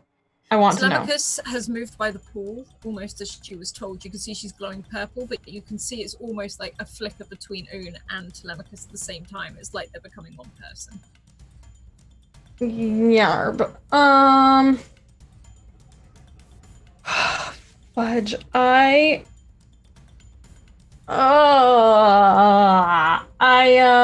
There are also these husk stuff. I was gonna say, how many like are the husks all around, or are they there's about 5 left after Vega just took one of them out. Okay. Are they like kind of centered in one place-ish? There's 2 behind you and Blister. The other 3 are sort of encroaching on Mara and Vega. You can also see Greenway lying on the floor with this ichor spreading. Yeah, starting to. But is the path for Telemachus to the fountain clear? Yeah, she's basically there. Okay. I'm gonna point my magic glowy purple hand at Blister. Mm-hmm. And I'm prepping something in case he does anything. And then I'm turning my metal arm at the 2. Gosh, oh no, I'm scared that you're dancing. At the 2 or the 3, the 2 behind us, I guess, so that they don't get us. And I'm just gonna I'm gonna make gravity I'm gonna make gravity basically be like whomp and like push them down and do a squish on them. Okay, I need to do a spell save. Okay. Yeah, no, they don't make it. You see a lot of them, they just slam to the ground, and Vega, the ones around you see almost like just drop, almost trying to crawl towards you now, but you can see like it is like someone's putting immense weight and pressure on top of them. Yeah, and then so I have my hand pointed at Blister, and I'm just like, do not split. All of these husks are people who he's used up. Don't worry, I won't be splitting, don't worry. Okay, if you do, I'm just warning you right now, I'm going to banish you. You've had that as an option the whole time. Well, it's not great when you're together. All right, don't worry, I'm ready. Okay. I've got a great idea. Okay, so I'm just prepared to if he hold all of this off and wait the action. Vega, It is your turn as you've just seen them all drop, and almost one of them looks to be not crushed completely, but in bad shape. You are muted. You are muted. Okay, so is there any that are with that right there? Are there any that I can get behind for an attack of opportunity? Is Mara distracting any of them? Is there any? Oh yeah, you can see Mara is actually fighting one of them. You can see as she actually swipes at them with this strange glass blade. You see it starts hissing like as if acid has touched them. Okay. It starts to go through. Do I get 2 attacks a turn or 1? 2. Okay, so I will shoot the one that I have the opportunity on Mara. Yep. Roll for this is important. What? Task Chap has just redeemed a disadvantage for Alice. Oh, apparently to use on Blister. Oh, okay. Okay, let's have a look. Yep, you hit. Can you hit the repeater thing for me, please? There we go. Yep. Yeah, you again, like your perfect marksmanship. You're sort of John Wicking this as you go through and just sort of take out these husks as they start creeping through the ruins. You can see more that seem to be scurrying out. Okay, my second attack. I think they're all coming because of Greenway. So I just look at Telemachus again, like with a frown, like I take no pleasure in this hunt, and I'm gonna shoot Greenway on the ground. Yeah. Shoot for me. Yeah, you hit him and he sort of like takes this other bullet and you see this more, it's almost like he's not so much of a person anymore. You can see it's like he's starting to fold out and start growing. His limbs start getting longer and darker. And Telemachus is not looking as you do this, but you can see her starting to glow. Her eyes are closed, but she slowly starts to raise off of the floor. Blister, it is your turn. I've got a great idea. Right. Blister's idea comes from the same strain of logic as do you all know about Gaspode the dog? You know, a Terry Pratchett famous character who had so many diseases that the diseases were too busy fighting each other to actually focus on Gaspode. So I'm gonna take the black ichor in the jar out of my pocket and open it on the traveler. Wait, so when you say open it on the traveler, what is it you're doing? Because you're both like locked. You're basically part of the traveler right now. Yeah, I'm just gonna like what the traveler. I'm gonna put it right on the crystal. I'm just gonna like smash it against the crystal, like boom. Okay, Andy, you look at Blister as he takes out this test tube and smashes it on his chest, and you see this black ichor, almost like with a mind of its own, start to creep behind the crystal into it. The crystal turns black as it reaches in, and Blister, you start to feel a bit nauseous as you feel it starting to leak into your system. Oh no. I'm sure this is fine. Andy said that the traveler made changes. Hopefully that means good changes. As you do this, as you're holding the green sort of outline in front of you disappears, like it immediately retracts into you, and you're basically facing this inner turmoil as this starts to fight. I need you to make I mean, if possible, Blister would like to take a step back and let the traveler deal with this problem. He's still half in you. Yeah, well, that means he's half infected. Better do something quick now.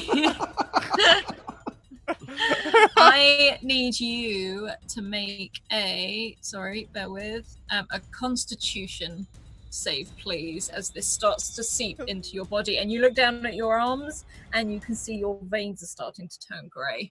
Oh no. Well, oh boy. How's a 10 do you? You feel sick. You feel very, very sick.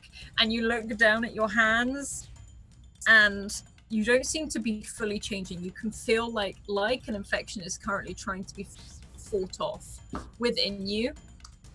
But your fingers just start to stretch a little bit. Thank you for that donation. As your fingers start to stretch and become pointed at the end. Andy, what would you like to do? Oh. Gosh, dang it, Blister! I kind of like close my hand from the spell I was preparing, and I like reopen it with a new one, and I'm just gonna touch Blister and try casting. I don't know. I'm sorry, but I'm trying to cast Protection from Evil on him to see if I can spew out the... The only thing I will say is Blister also cast that thing. What was it about magic, Blister? Gosh dang it, Blister! You're muted, Blister. Yeah, you have to roll a 1d6, and if you roll a 1, then you still use up the spell slot, but the spell does nothing. You bugger. Okay. Well, now if this is Orc, it's on you. You make it really hard to be a doctor. Yeah. You're fine. It works. Yeah. So, but yeah, basically I just like see him start to like thing, and I just touch him, and I'm going to attempt to like push some of that out from him. Mm-hmm. Like I'm concentrating on getting it out of Blister. Yeah, it can stay in the crystal for all I care, but like I don't want it in him. Yeah, you've got this real weird confliction going within you right now, Blister. You've got this force, literally, of like darkness coming in, and then you can feel like this barrier coming through, reaching through your veins. You see your veins changing color from grey to normal, from grey. It's almost like it's flashing backwards and forwards. I need you to make another Constitution save, though. How's a 12 do? It does not pass. Please take 4 damage as you can feel it start to seep through. I'm guessing my hard light frame is dissipated by this point. Yep. Okay. Well, that's fine. This is fine. Okay. Everything's fine. I'm not worried. Vega, You can see all of these husks sniffing the air, moving, creeping along the floor as much as they're much slower now because of the gravity encompassing them. They are trying to almost get towards the well. It's like they seem to be sniffing to get towards the well. You hear a shout up from somewhere in the distance as you can hear the voice of Kimmik. These star elves have started coming up, and you can see an Avira fly overhead and try to start attacking as more and more husks start leaking into the area. What would you like to do? I gotta tell Telemachus, wheel that thing back into the well. Andy, it's probably easier if he's unconscious. He's gonna get us all killed. And I'm gonna, I think I'm gonna focus on Greenway here. Yeah, and you see him starting to get up. It's not really Greenway anymore. It's like this strange spider-esque like creature which is just dripping in this black ichor. All the joints are completely out of place, and you can see the head tip back as it looks at you. Okay, so I don't have an attack of opportunity on it here. Not an attack of opportunity right now. Okay, and where is he compared to where the well is as well? Where am I at compared to the well? So, put it this way, you're one side of the well where Telemachus is. She's sort of slightly to your right. He's on the other side, and you can see the head is sort of turned and snapped round. He's focused on Telemachus. You can see maybe there's a part of him in there that he sees his granddaughter, but this is not a good thing for him to be focusing on as he starts to move these strange limbs and scurry towards her. Can I blink a second? Can I blink behind him and get 2 shots from his back? Yeah, go for me. All right, so I'll run like I'm going to shoot him so he can prepare for it, and then blink behind him. Yeah, go for it. Okay. That doesn't hit. All right, and the second one. That does hit. Okay. Roll damage for me. Oh.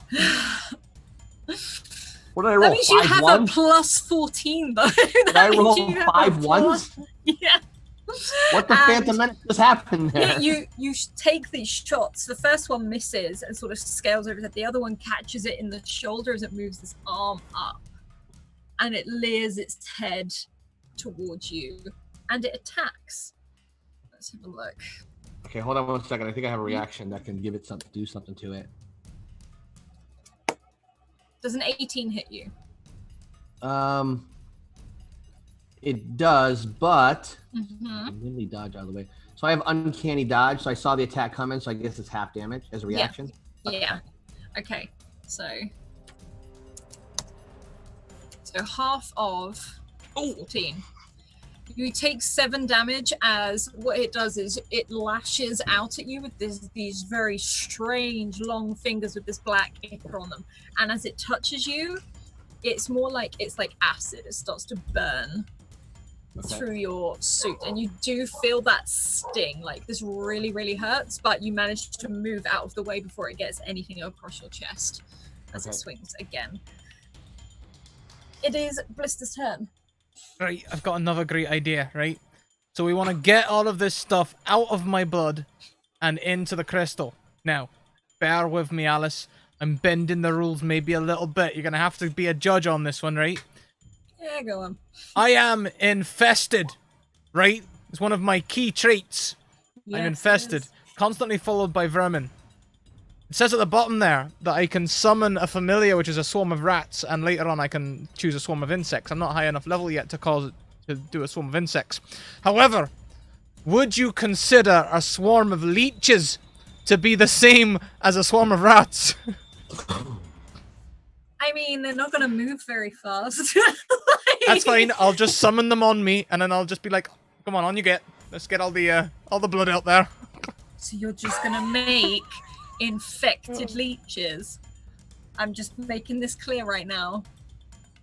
The more diseases at the minute, the better. They'll all fight each other, and the traveler won't know what to do. So hang on, are you trying to draw out this poison, or what are you trying I guess to do? I am trying to draw the poison into the leeches. Yeah, that'd be ideal. But leave it in the traveler. That's very. How are you? I've heard leeches to do this. Well, they do answer my commands. Hang on a second. Let me pop the familiar thing. There you go. Once as a turn per action, you allow to make one attack or cast a spell. So I guess I'll get them to attack me. Okay. Describe for me how you summon all of these leeches and as they start to try and take out this black ichor. I don't think we can explain where they come from. They just start dripping from the ceiling all around me. I'm just gonna take my jacket off and be like, yep, on you get. Okay, so you start to do this, and Andy, this scene in front of you of Blister is just the weirdest one, but it is your turn. Hang on, bonus action. Oh, Bonus yeah, action. I'd like to trigger my pestilence as well, so there's even more disease around here, like in a 5-foot radius now. If the traveler does try to leave, they're still gonna get hit with something. Give it the And common none cold. of these are spells, by the way, so I don't have to roll a d6. These are all abilities. Andy, you start to see this infestation start to take place around Blister, almost as this chaos starts to ensue. You also hear a voice enter your head. It's Oons, and that tattoo is glowing on your arm. And it's a very soft voice. And it's almost like it's both Oons and Telemachus. I'm going to have to return to the well. I need you, and then it changes voice. I need you to, it's going to reset something, okay? And I really need you to find me afterwards. I'll find you. I might not remember you. But, and also, That's okay, I'll remember you. Don't let Blister, I don't know, die or do something stupid. I'm trying! And there's a slight pause. And Andy, is there anything you'd like to do with your turn before? I don't know. Is anything like, okay, so Telemachus is at the well, right? Yeah, you can see her. She's sort of hovering above the ground just a little bit. Okay, there's no husks in her immediate vicinity. There's two I called down over here. You can see Vega is like basically in one-on-one combat with Greenway as this is happening. You can see that he was going for Telemachus, but now Vega has distracted him. Okay, because I was gonna put up a protection for Telemachus, but if she's fine, I won't do that. Gosh dang it, Blister! Don't worry about me, I've got everything under control. I don't know that that's true. Can I hold my action? Can I hold that? Absolutely. That I'm listening for what Telemachus Oon is saying. They seem okay, and I am just holding like a banishment or whatever I need to stop the traveler if they try and get out, because I know that that's the end. That's the end of it. That's the no zone. So I want to stop that. Okay, so, you can hold your action. Yeah. That, and Vega, it is your turn. And this thing is dripping this black ichor, and you can see it seeping. This thing is much bigger, looks much bigger than the rest of them. It's like it's growing. Okay, so I'm just gonna yell out, all attention on this thing. You know, what's Mara doing? She's still handling two husks. Mara has got 2 husks on her, which she's taking them out pretty easily. She's just knocking them back. You can see some of the Star Elves and the Avirah coming in, trying to really focus their attention on all these husks that are coming out of nowhere. Okay, I'll scream to Mara when she can. I'll need help over here. Are there any, like you said, there was like columns and stuff. Is there any place for me to get on top of where? Oh yeah, there's bits of like maybe ruins and stuff that has fallen down. You could get on top of what maybe once was a pillar, so it's like half a pillar. Could Greenway get to Telemachus in one turn? No, it'd take at least 2. Okay, so I will use my third blink, and I will blink to behind him on top of one of those things, and take 2 shots at Greenway again. Go for it. All right. That hits. Yep. And then, Second shot. That doesn't hit. So the first one. I don't have advantage if I'm behind him. Hang on. Oh no, you do. You do. Sorry. Yes. Roll again for me. Okay. I forgot you were behind him. Well, is that the? Do you want me to roll to hit again? Or roll damage? The damage, please. Yeah. You see this thing take a lot of damage. You are there just firing into it as it is growing. It's getting bigger. It's almost like standing up now. You see like what looks to be almost like a rib cage sort of open up with this black ichor, this long jaw with these needle-like teeth as it's gone to look at Telemachus as you've moved, and that's why you've hit it in the back twice. And it turns round, and you can see a lot of liquid pouring out of it. You guess this is almost its form of blood, but it's like liquid as it is gushing and pouring out of it, and is starting to run and scurry towards you, trying to climb up. Okay, I'm gonna scream. I'm gonna scream to Telemachus. It's on you, kiddo. And there is this moment where this thing jumps up the side of the column and starts making its way towards you. I am going to roll to see if it hits. Does a 12 hit? Oh, it misses. It misses. It swipes at you with the first claw, and then it goes in with the next. 15 hit? No, that hits. That hits. Okay.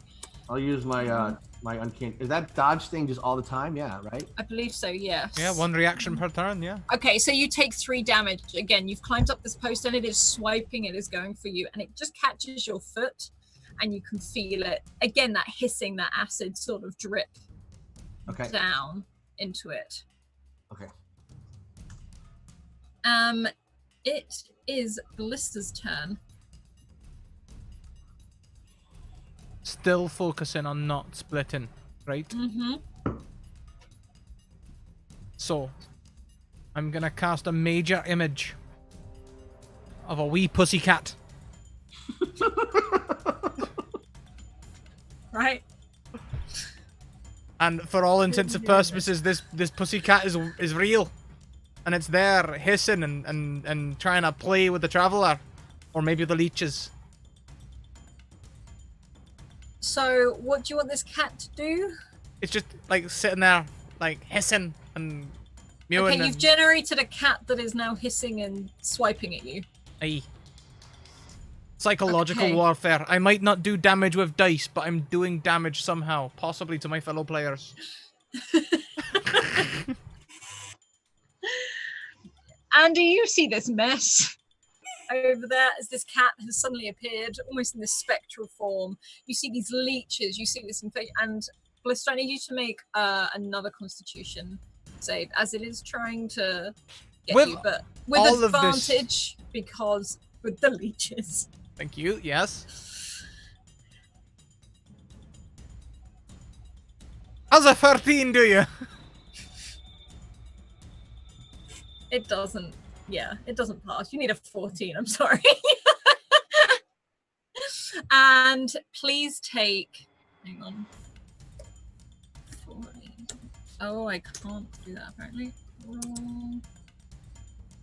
Oh my goodness. Hang on. Sorry, I confused myself. Please take 17 damage as this stuff just careers for you. And Andy, if anything, you see this blackness sort of take over Blister for a split second. It drops again, but yeah, it doesn't look good as Blister drops down to his knees, sort of panting and breathing, trying to gather himself. Can my last action be to turn to Andy and say, "We need to find the spear of Anubis"? Or Osiris? One of them! It's just no. Bigwig Kevin, do you have it? His name isn't Kevin.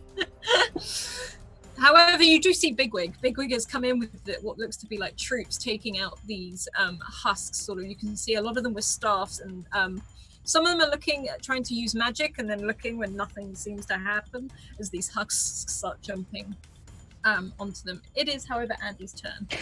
I'm like, I was like prepared to save Blister, and then he did this dumb thing, and I'm just like, and I like turn and look at Telemachus, and I'm just gonna be like, and I'm gonna instead use my spell. Am I too close to Blister? Do I need to take some steps away from Blister to not be interrupted by his weird anti-magic field? I think it's everywhere, isn't it? It's everywhere. It's not even like an area of effect. Dang it. Let's see. That suffuses the multiverse. Yeah. What the heckin' huck, man? You've literally knocked it out. Yeah, it lasts for like well, as long as this fight is, definitely. That's so dang darn annoying. Even if you travel to another universe, it'll still affect you for the duration.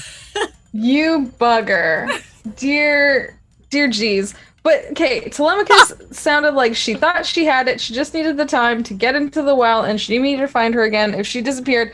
And then, Greenway, Vega's fighting Greenway, trying to get to her. Like, I don't have a solution for Blister whilst they are together, because I think if I cast Banishment, he would just as a whole being leave. You can see that Telemachus is glowing more and more purple. It's almost like there's a taller version. You can see Oon slowly appearing, but you can see she needs time. Yeah. More than anything. You can see a husk making their way towards her, but Greenway is definitely distracted by Vega right now. Okay. Because I'm debating, I think I've used it for us before. I'm gonna take a few steps towards, away from, I still have like one arm pointed at Blister, and then I like take a few steps away towards, oh man. There's so much happening right now. I turn towards Telemachus and I point to her with like my metal hand, and I've used this before on the spaceship to protect us. I'm going to cast the hamster ball around her to try and just protect her. So yeah, I'm just going to cast the hamster ball for sure. Yeah, so it's my it's called Repulsor Ring. It's a dark matter. Yeah, it's a dark matter thing. So it's a 5-foot diameter circle around her, wards against intruders. As long as you don't roll a 1. Yeah. You can see there's orbs start to generate around her. And cast ID. Yeah, thanks. Yeah. Yeah, thanks. It generates around her. You see this glow as this moment happens around you, and this orb as it contains her, she starts to hover over the top of the well. Not entered it yet, but definitely there. Vega, it is your turn. How close are the husk to Telemachus? You said somewhere moving. You can see one of them has sort of noticed her and is crawling along. You know they'll get there in the next turn. Okay, they can't see me. My back's them. Like, can I get sneak attack on them? You can get sneak attack on, yeah. All right, I'll fire one shot at them. Mm-hmm. I'm not using my last blink right now, so all right. So one shot at them, so it has advantage. Yep. Yep, that hits. All right. Wow. I mean, it's still a good, but like you're rolling some serious nat ones right now. Is that 5-1? Yeah.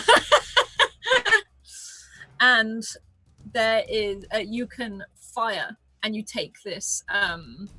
This husk doesn't look completely down. It sort of collapses, and it is just pulling itself towards Telemachus. Do I look like I bought myself another turn, or is it going to get there this turn? It will get there. All right, I'll fire my second shot at it. Okay. Oh. Doesn't hit. All right. You're on your own, kiddo. It strikes off. Can I yell to Mara? I'm going to yell to Mara and point to that one getting close to Telemachus. Yeah, you can see her nod and sprint towards Telemachus. All right. Okay, Greenway swipes at you again. Oh dear. Nope, doesn't hit. One more swipe with the other claw. Oh, didn't do that right. No, like you've managed to get yourself in such a position, however, as he's sort of slipping. You can see that liquid pouring out of him, almost like his energy is going. He does look like he's sort of on his last legs. Okay. Blister, it is your turn. Oh, I've almost run out of things I can do now. I've done nearly everything. So Andy's got Telemachus all bubbled. Telemachus is running off towards the well. You can see a husk moving towards Telemachus, though, still. I don't like that. Hang on, but I've still got my gun on me, right? You have. If you try fire at it, I'm going to get you to use your disadvantage because, that's what was donated for. Do this. Yeah. Fire for me at disadvantage. A 9. Doesn't Yeah. hit. Dropped it. Yeah, you fire, it doesn't go off, it sort of throws your hand off and sends your gun sort of maybe 2-3 feet away from you as this happens. Is there anything else you'd like to do? At the moment, you're not you don't have to do a constitution save as there's just this inner turmoil going in right now. I'll use my bonus action to pick up my gun and concentrate on keeping the traveler inside. Imagine it's kind of like holding in a pool.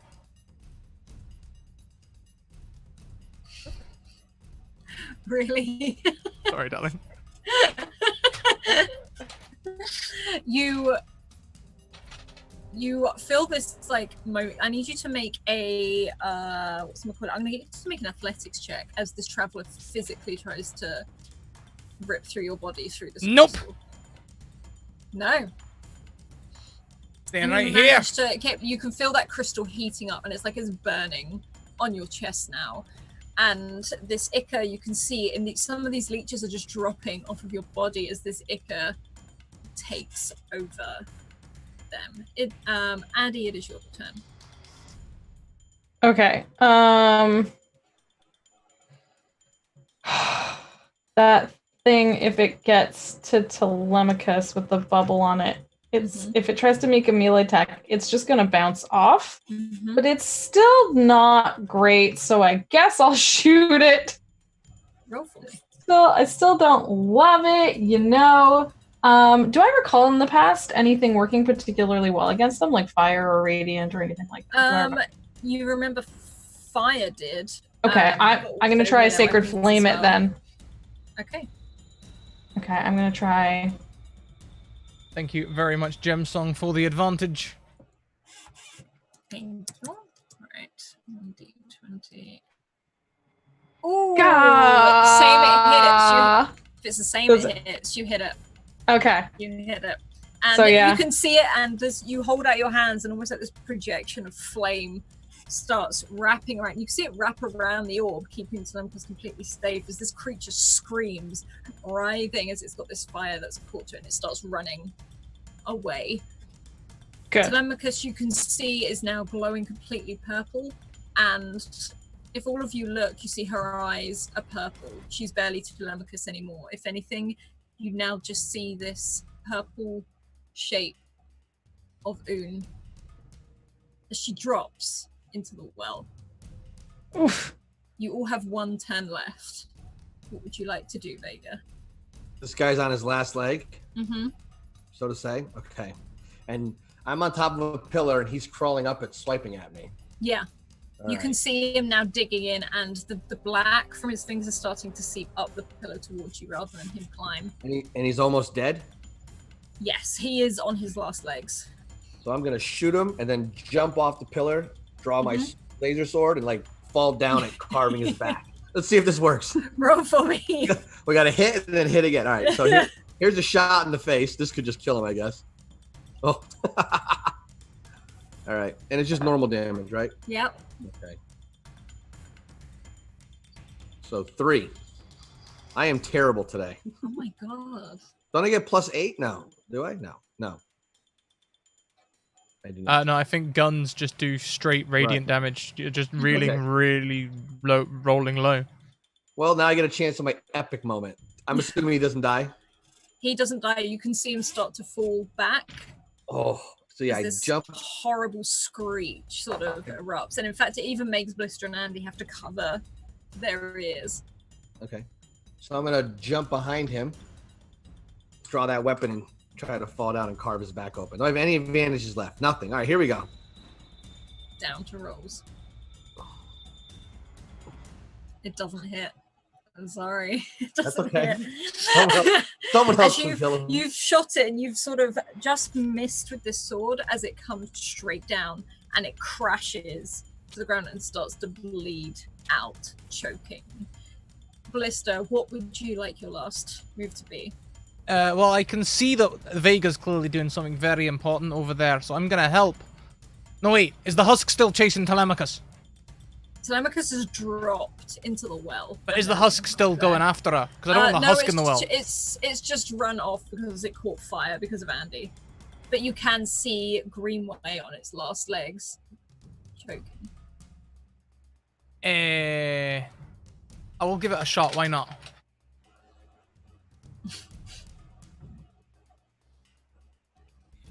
Roll for me.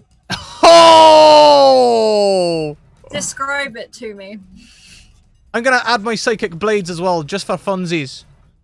As my attacks attack the mind, you know, just to let him know how badly he's been beaten. And I'm gonna just like start firing. I realize the gun's facing the wrong way, and I try and play it off like I meant to do that. And I'm gonna just fire a volley off, you know, and look at Vega afterwards. And then possibly fall over from the amount of diseases riddling my body. I don't know. I need you to do one more Constitution save, Blister. Oh boy, here we go. How's an 8 do you? Please take 17 damage again. It could be worse. Andy, what would you like to your last go to be? So Telemachus has made it. Telemachus/Un has made it into the pool. Mm-hmm. So I'm looking fully at Blister at this point. And you said I knew a way to like save him, but it was gonna take time, right? It was gonna be separate of this. Like it was gonna. Yeah. So just okay. I mean, okay. Well, this might not work, but you know, he might just come back. Well, I'm gonna try it anyway, and I'm gonna attempt. You know what? To banish. I'm gonna attempt to banish the traveler, which might not work because they're probably charismatic as heck. I think you do have an advantage. I'm just saying. I think it's a save for them. Like, so I don't think it works that way. Okay. It's a what's my DC? It's a DC 16 charisma save. And because they're from this plane, they just go to a harmless place, and I can only keep it up for 1 minute. So in theory, they could come back, but I'm just trying to give Telemachus time. Neat. Blister. Aye. You feel the traveler completely leave your body. Oh no, he split! But the crystal remains. All of the disease goes. You feel fine. You haven't split from the traveler. He's been banished to another side of the universe. This isn't a This is not a permanent solution. I'm just saying. You suddenly feel this massive amount of energy hit you, as if like the disease is gone, everything is gone. That light that you have is still fixed to you, but it's gone out. Hey, well, all of the diseases riddling my body are gone, so hopefully, when the traveler comes back, he'll be dead. I'm just like bent over, watching Blister very closely, since this is new territory for all of us.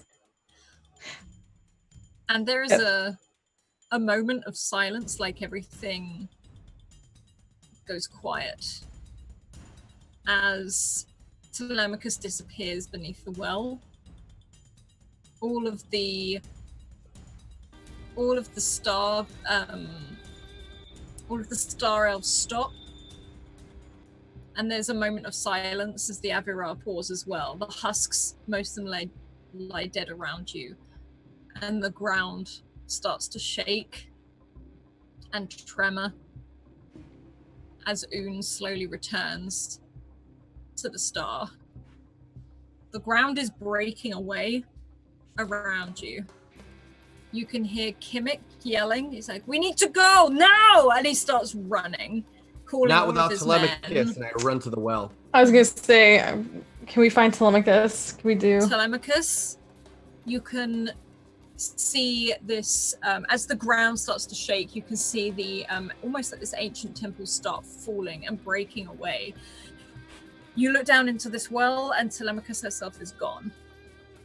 However, there is what can be maybe seen as like a vision as you see a very young Telemachus sat at this spaceport, moving around, sort of there with a milkshake.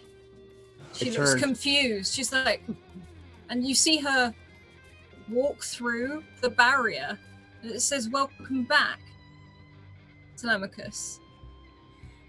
You've been I here turn to. before."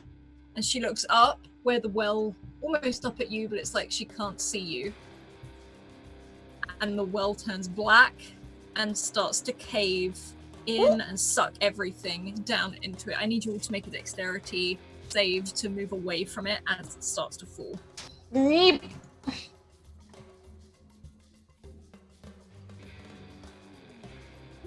Ooh. Blister, you manage to sort of start to run. However, you do see Vega and Andy fall and hold on to the side as can I grab Andy? fall away. Yeah, you Can can I grab definitely Andy? grab Andy. Andy, tell me you want to go with me. Oh, Roll an athletics check to hold on to Andy. Guidance! I just need to touch her. Mm-hmm. Oh, I need to touch him. Who's rolling that? Me? No, the guidance was Blister. Okay. What are you doing, Blister? I was going to try and roll guide Vega, but I need to be in touching distance. Okay, no, you've had to move aside. You can see that Andy and Vega have fallen, and they haven't fallen all the way in yet, but they're holding on. What was it you're doing, Vega? I'm going to tell Andy, just grab me and say you want to go with me. I'm still staring into the well, and I'm like, Telemachus, I'll find you! What? on. Yeah! We know where Let's she go. is. You want to go? All right, I'm going to say, let go and grab me. So I'm going to let go and grab her, and right as we fall, I'm going to blink up and out. I'll use my last blink to get up to solid ground. Yeah, I can take one willing person with me.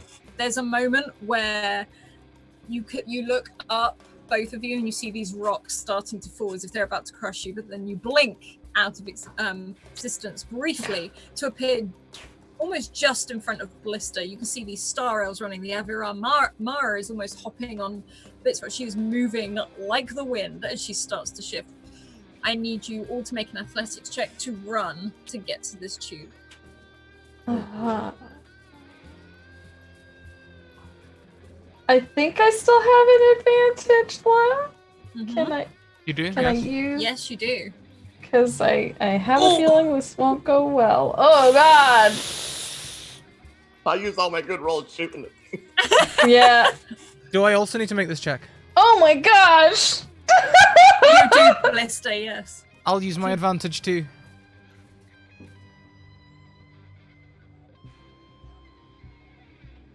I'm so nervous. Oh my God! What the hell? Hey, good news. 20? 8 is what we had to beat, everybody. Oh my God! You all sprint. You start to fall as the ground falls away. And there is a moment where you see the shuttle leaving, the Avirar take flight, the Star Elves sprinting. It's every man for himself as they leave. And as this world, this planet starts to fall away, there is this strange sensation as you all look to each other and you feel the world falling away. Is there anything you say to each other as this world starts to break apart? Oh. I'm gonna throw Cracklebox up. I'm like, just hover back, buddy, and I'll throw Cracklebox off of me. That's fair. He starts to hover, and I he give him slams that. He gives you a thumbs up Yeah. on the way Aw. and slams that button on the side of his head as like a little tune comes on, giving you that thumbs up. Argo was close, everybody. I don't know where that dumb ship is. That's what I say. I say, at least I don't have to deal with those effing vending machines anymore. No, I feel bad because I told Telemachus that we'd find her. Cracklebox, go to the hotel. That's where she is. You see that other thumbs up, and this strange. Sorry, go on, Ballista. Can I grab my magic mic out of my pocket? It seems like ages since I last used it. And just cry into it. Wizmos! Assemble! As you do this, you see Cracklebox's eyes sort of move. That sort of glitch again as this world starts to fall away. You see this purple sort of energy start to swirl around this entire planet. And there is a massive crash.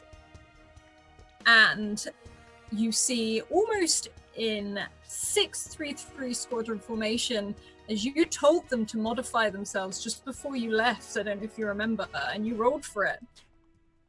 They come in with little wings, almost like these Buzz Lightyear type glider things, and you see crashing through just behind Cracklebox, Argo crashes through some of the debris. You can see it taking dents and moving, but he is trying to hover and land. It's like, I got your message.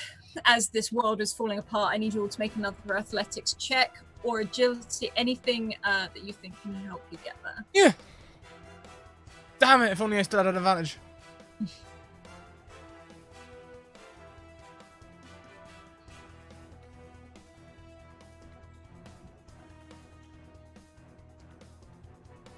Did you say dexterity or what was the other thing you said? You can either do a dexterity save, acrobatics, or athletics.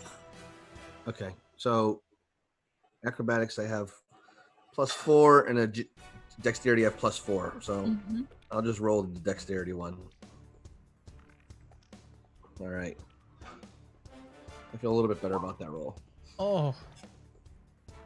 You will sprint. Argo is struggling to get any grip and landing. However, you can see the gangplank has come down. You see these Wizmos sort of flying down, trying to steady as they're gripping. Andy, first of all, you can feel some of these Wizmos trying to grip at your collar, and you only being a gnome, you feel them sort of like take you off the ground briefly, and you are flung onto this gangplank. You are absolutely thrown into Argo, and you almost hit the wall on the way in. Ballista, you managed to grab hold of the side as the gangplank is starting to close, and managed to keep hold of it as Argo starts to take off. Vega, you get on there with ease. It's like you jump onto these bits of rubble as the earth starts to break apart. You are, however, going to need to run to the cockpit to fly you all out of here. Okay, I will do that. Okay. You can sprint. You can get to the cockpit. You can throw yourself in. Blister, I need you to make an athletics to pull yourself up. Andy, you can help if you wish. I made it up. I would try. I would try and like just assist. Yeah, I will do it with like an advantage then. So yes, Blister, Andy is like pulling you by like the leather jacket, just yanking you up to this side of thing. However, your hat does fall off. No! And sort of starts to drift down as you see this planet completely cave in on itself. No! As it completely caves in on itself, Leave it the starts to hat! drift away. You manage to pull in, and you can get in and slam the button to close it. All of these Wizmos pile on top of all of you excitedly. However, Vega, I need you to make a sleight of hand check to fly us out of this. I need 3 sleight of hand checks. Okay. So I'm gonna tell Argo, give me the controls. He's like, Over to you, Captain, as he sort of sighs and moves out the way. Okay. 19. Yep. 22. Yep. 22. You weave through this debris. Blister and Andy, I need you to make dexterity checks as this debris does hit side of Argo, and it's mainly just to keep upright. Dex save? Yes, please. Hey, where were those numbers before? You both managed to hold on. There's bits of pipes and stuff sticking out of Argo, which you're pretty sure should be attached. You can see the steam sort of blaring into some of the into some of the pathways.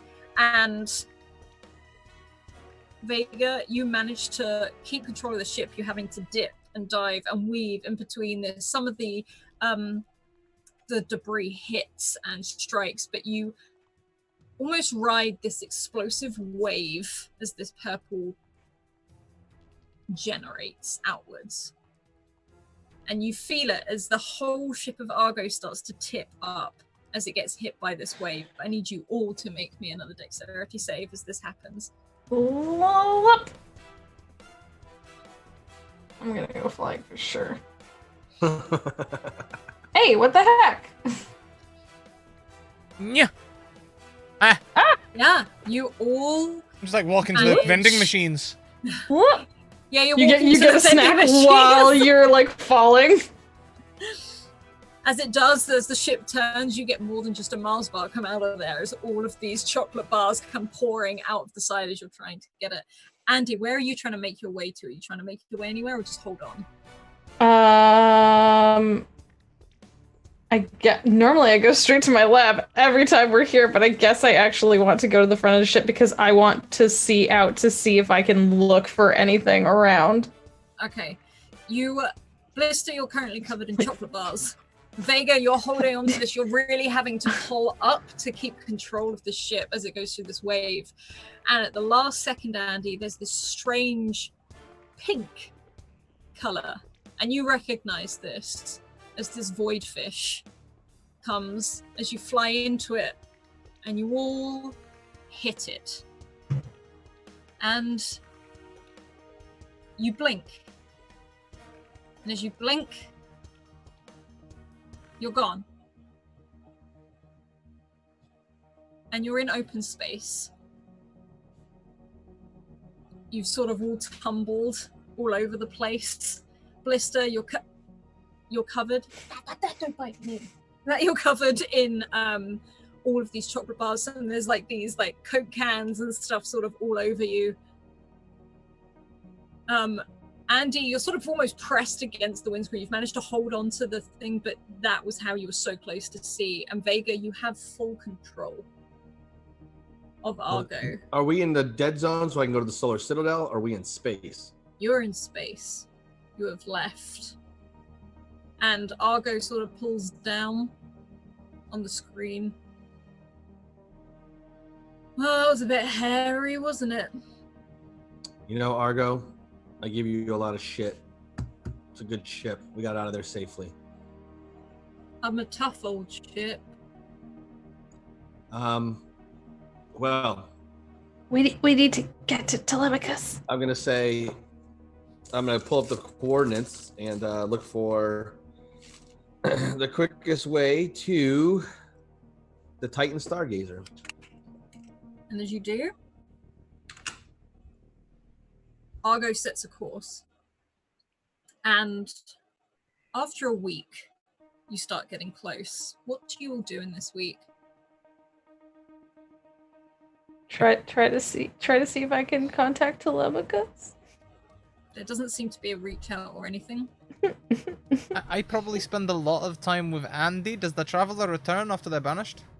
Oh yeah, I need to. Oh right, we need to fix. Okay. So there is a way to get this out of you without you turning into a husk, but it's gonna take some time. And also, you must never speak about the mummy ever again. Is that part of the conditions? Yeah, it's just a weird thing. Oh. I'm sorry. I know that's really tough, but it's gonna be part of the procedure. I'm sorry. I can tell you all about the things I used on myself. You know, there's all sorts of like vicious diseases here that I unleashed on myself. Yes, and we'll probably have to reverse those too. But in the meantime, mostly we're just trying to get you to not be a husk and get him out of you. Because I mean, as much as you might look really cool with long nails, the rest of the package is not so good. It's not great, to be honest. You know, Yeah. It makes opening bottles and chocolate bars really difficult. Yeah, you're not going to be able to get into any beer cans. Imagine that. Imagine those nails. Mm-mm. You don't want to. So let's do this thing. Roll a medicine check for me, please. Can I watch the mummy one last time before we do it? Before, yeah. Blister has one night. Whilst it's happening, whilst you're working on him, you let him watch the mummy. One last time, and then we're up. Yeah. On a 22 with the medicine check, you find a way. You don't split Blister from the Traveler. He stays there forever, but that barrier, that force field you create, you manage to put around the crystal, which creates almost like a mental block. The Traveler cannot get back to that crystal. So Blister, you do technically still have the ability to fly, but you no longer have the Traveler within you. This is weird. And you can never watch the mummy again. I'm so sorry. But this is mostly a best case scenario. You get to keep most of the cool stuff, and you don't have some dum-dum in your head. I do like that.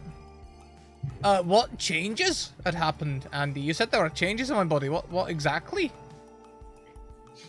I mean, I think he was trying to, like, change you to make you better for himself, but also he was just gonna leave you when the time was right, and he wasn't gonna call, he wasn't gonna tell you, he was just gonna leave you turning into a husk, which is really, like, the worst kind of jerk, you know? Right. And Vega, you sit in this pilot seat. You've got Cracklebox at the side, and you stare at Cracklebox for a long time. And he's always looked slightly different from the other Wismos. And there's a moment, because your memories are slowly returning, that slight vision of you working on a very clunky Wismo at the beginning, before a Fae entered into it. And there's also a moment where you picture Alpha 88 when you first ever were handed your ship, and there was this little thing that used to jiggle on the dashboard, which was Cracklebox, but he was just a little model and a toy then, before you entered space, and a Fae got in the first time. The rest of the Wismos have been trailing after Blister the entire time. But after this week of travel, you can arrive. You see that huge station built out of what looks like maybe a huge giant dragon skull. Can we just say in those 6 days, more and more of the ship is, you see, I have glasses on. I put a pair of glasses on Cracklebox, and it looks like a detective tracking somebody for 50 years. But all the things I've written out, Stargazer, the date here, 16 days, and there's little red pieces of thread, and everything's drawn out. And it's almost along the whole ship, over the vending machines, and it shows the whole timeline that helps me remember everything that's happened. I just looked at Andy and go, I think I put it together. I think I got it.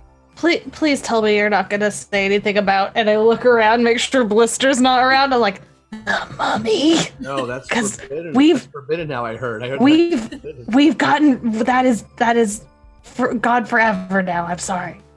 Quite possibly the greatest action you've ever taken. Thank you. You're welcome. And it's not like it's a bad movie. It's just you can't apply it to everything in your entire life always. So we were right about Un being taken out, and they're starting in the universe. And I'm sorry you won't see your aunt again. I don't know how to get back to the dead zone, but I'd love to see Mara and the elves again. Actually, you must know a way to get home. I'm sure we can figure something out. You know what? Hopefully she's okay. I'm sure the Avera would take care of her. But it sounds like a new quest after we go get our little friend back. Yeah. I feel bad that she's all alone. Hopefully she has lots of milkshakes. Well, she had 2 rooms she could go to because they were our rooms before we disappeared.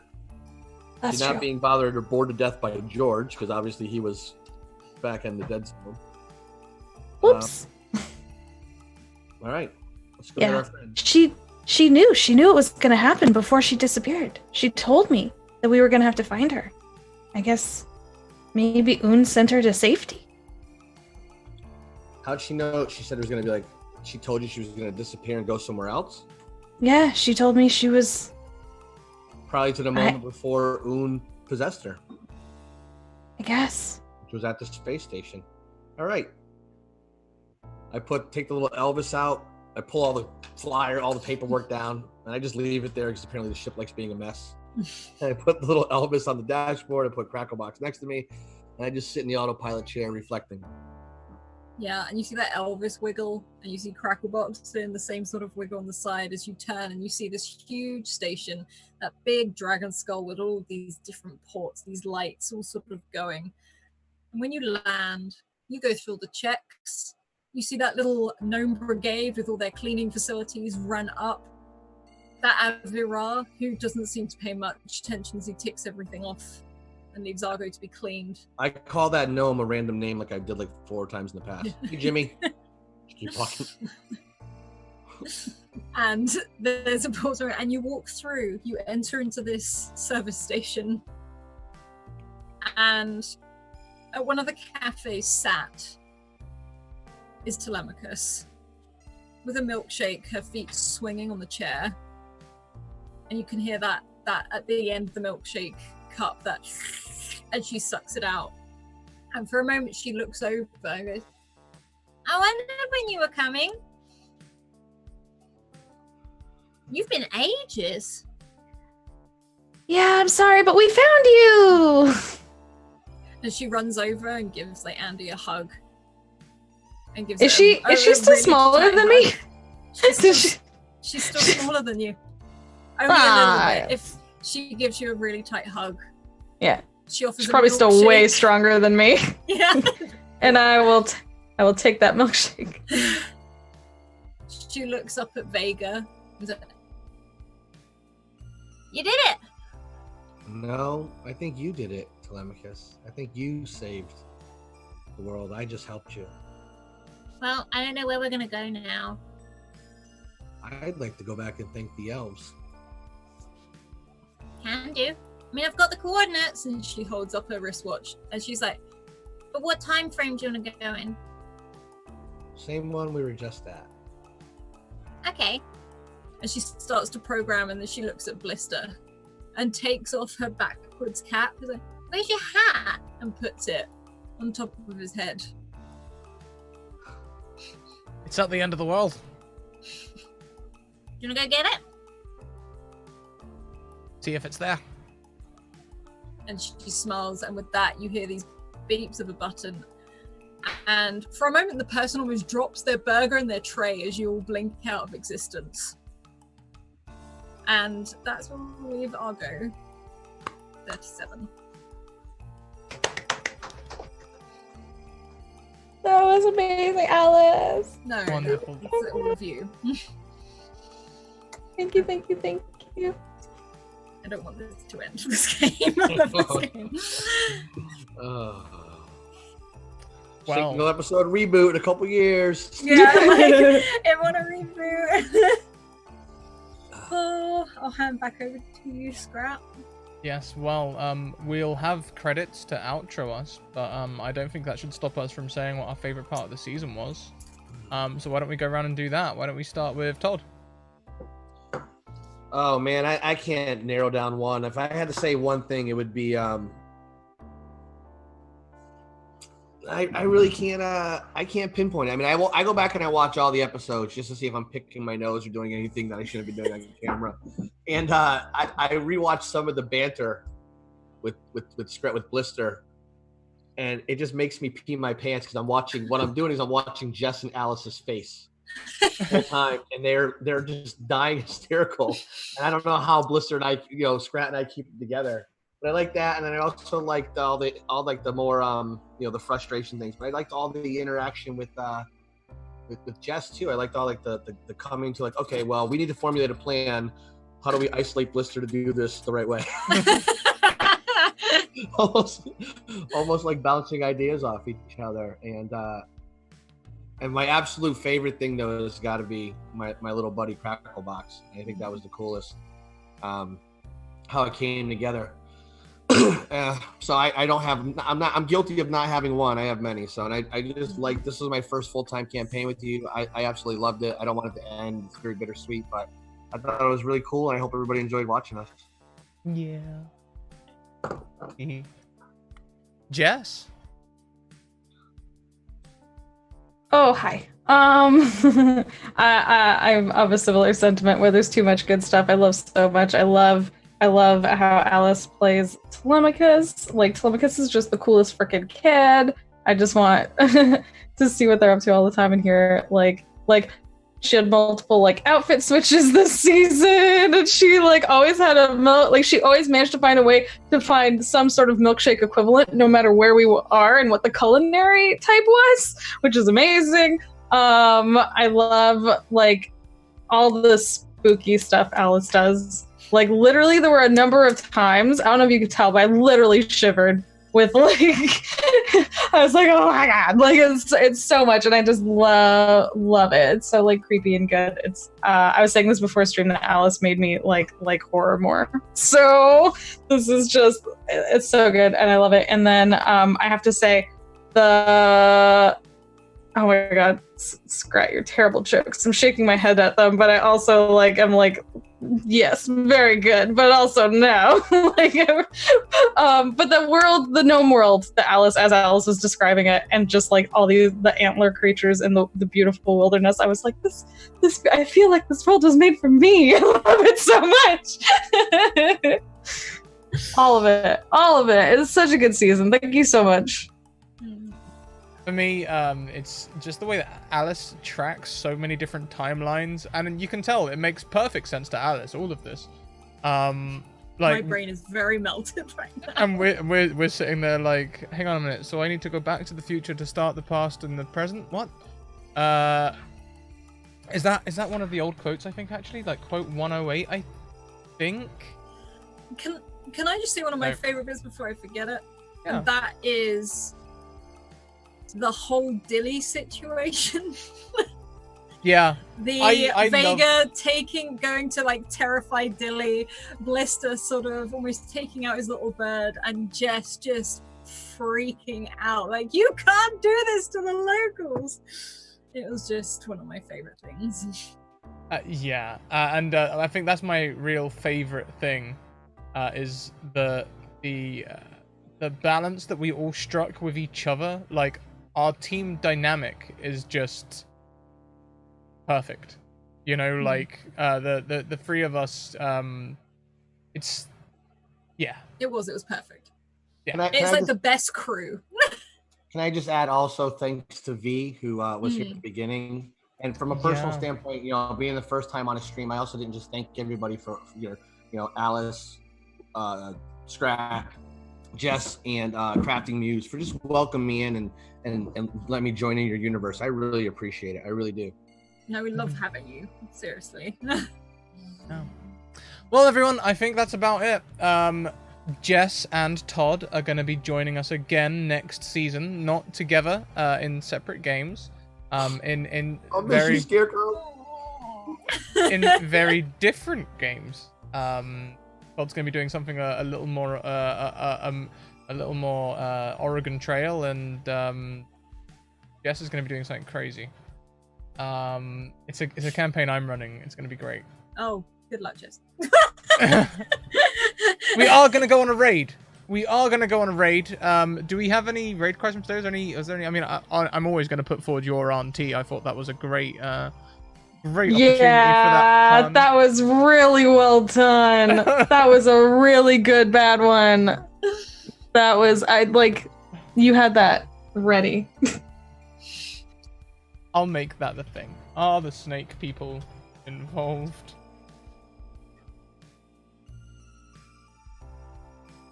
I was waiting for you to make that something about the mummy, and then you did that, and I was like, oh. Amazing. So we are going to go on a raid. That is our raid cry. So pop it in the thing. We're going to go to the credits now. Thank you very much, everyone. This has been amazing. And well, join us for the last finale in a couple of hours as we do Through Hells and Back again in the 9th layer of Hell as we face off against Asmodeus.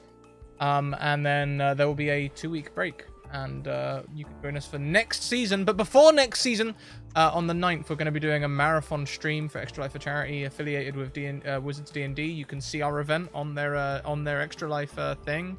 It's there. It's real. Yeah.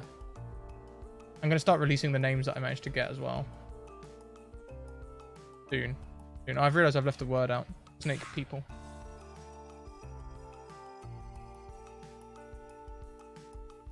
And also correct my grammar. Okay, yeah.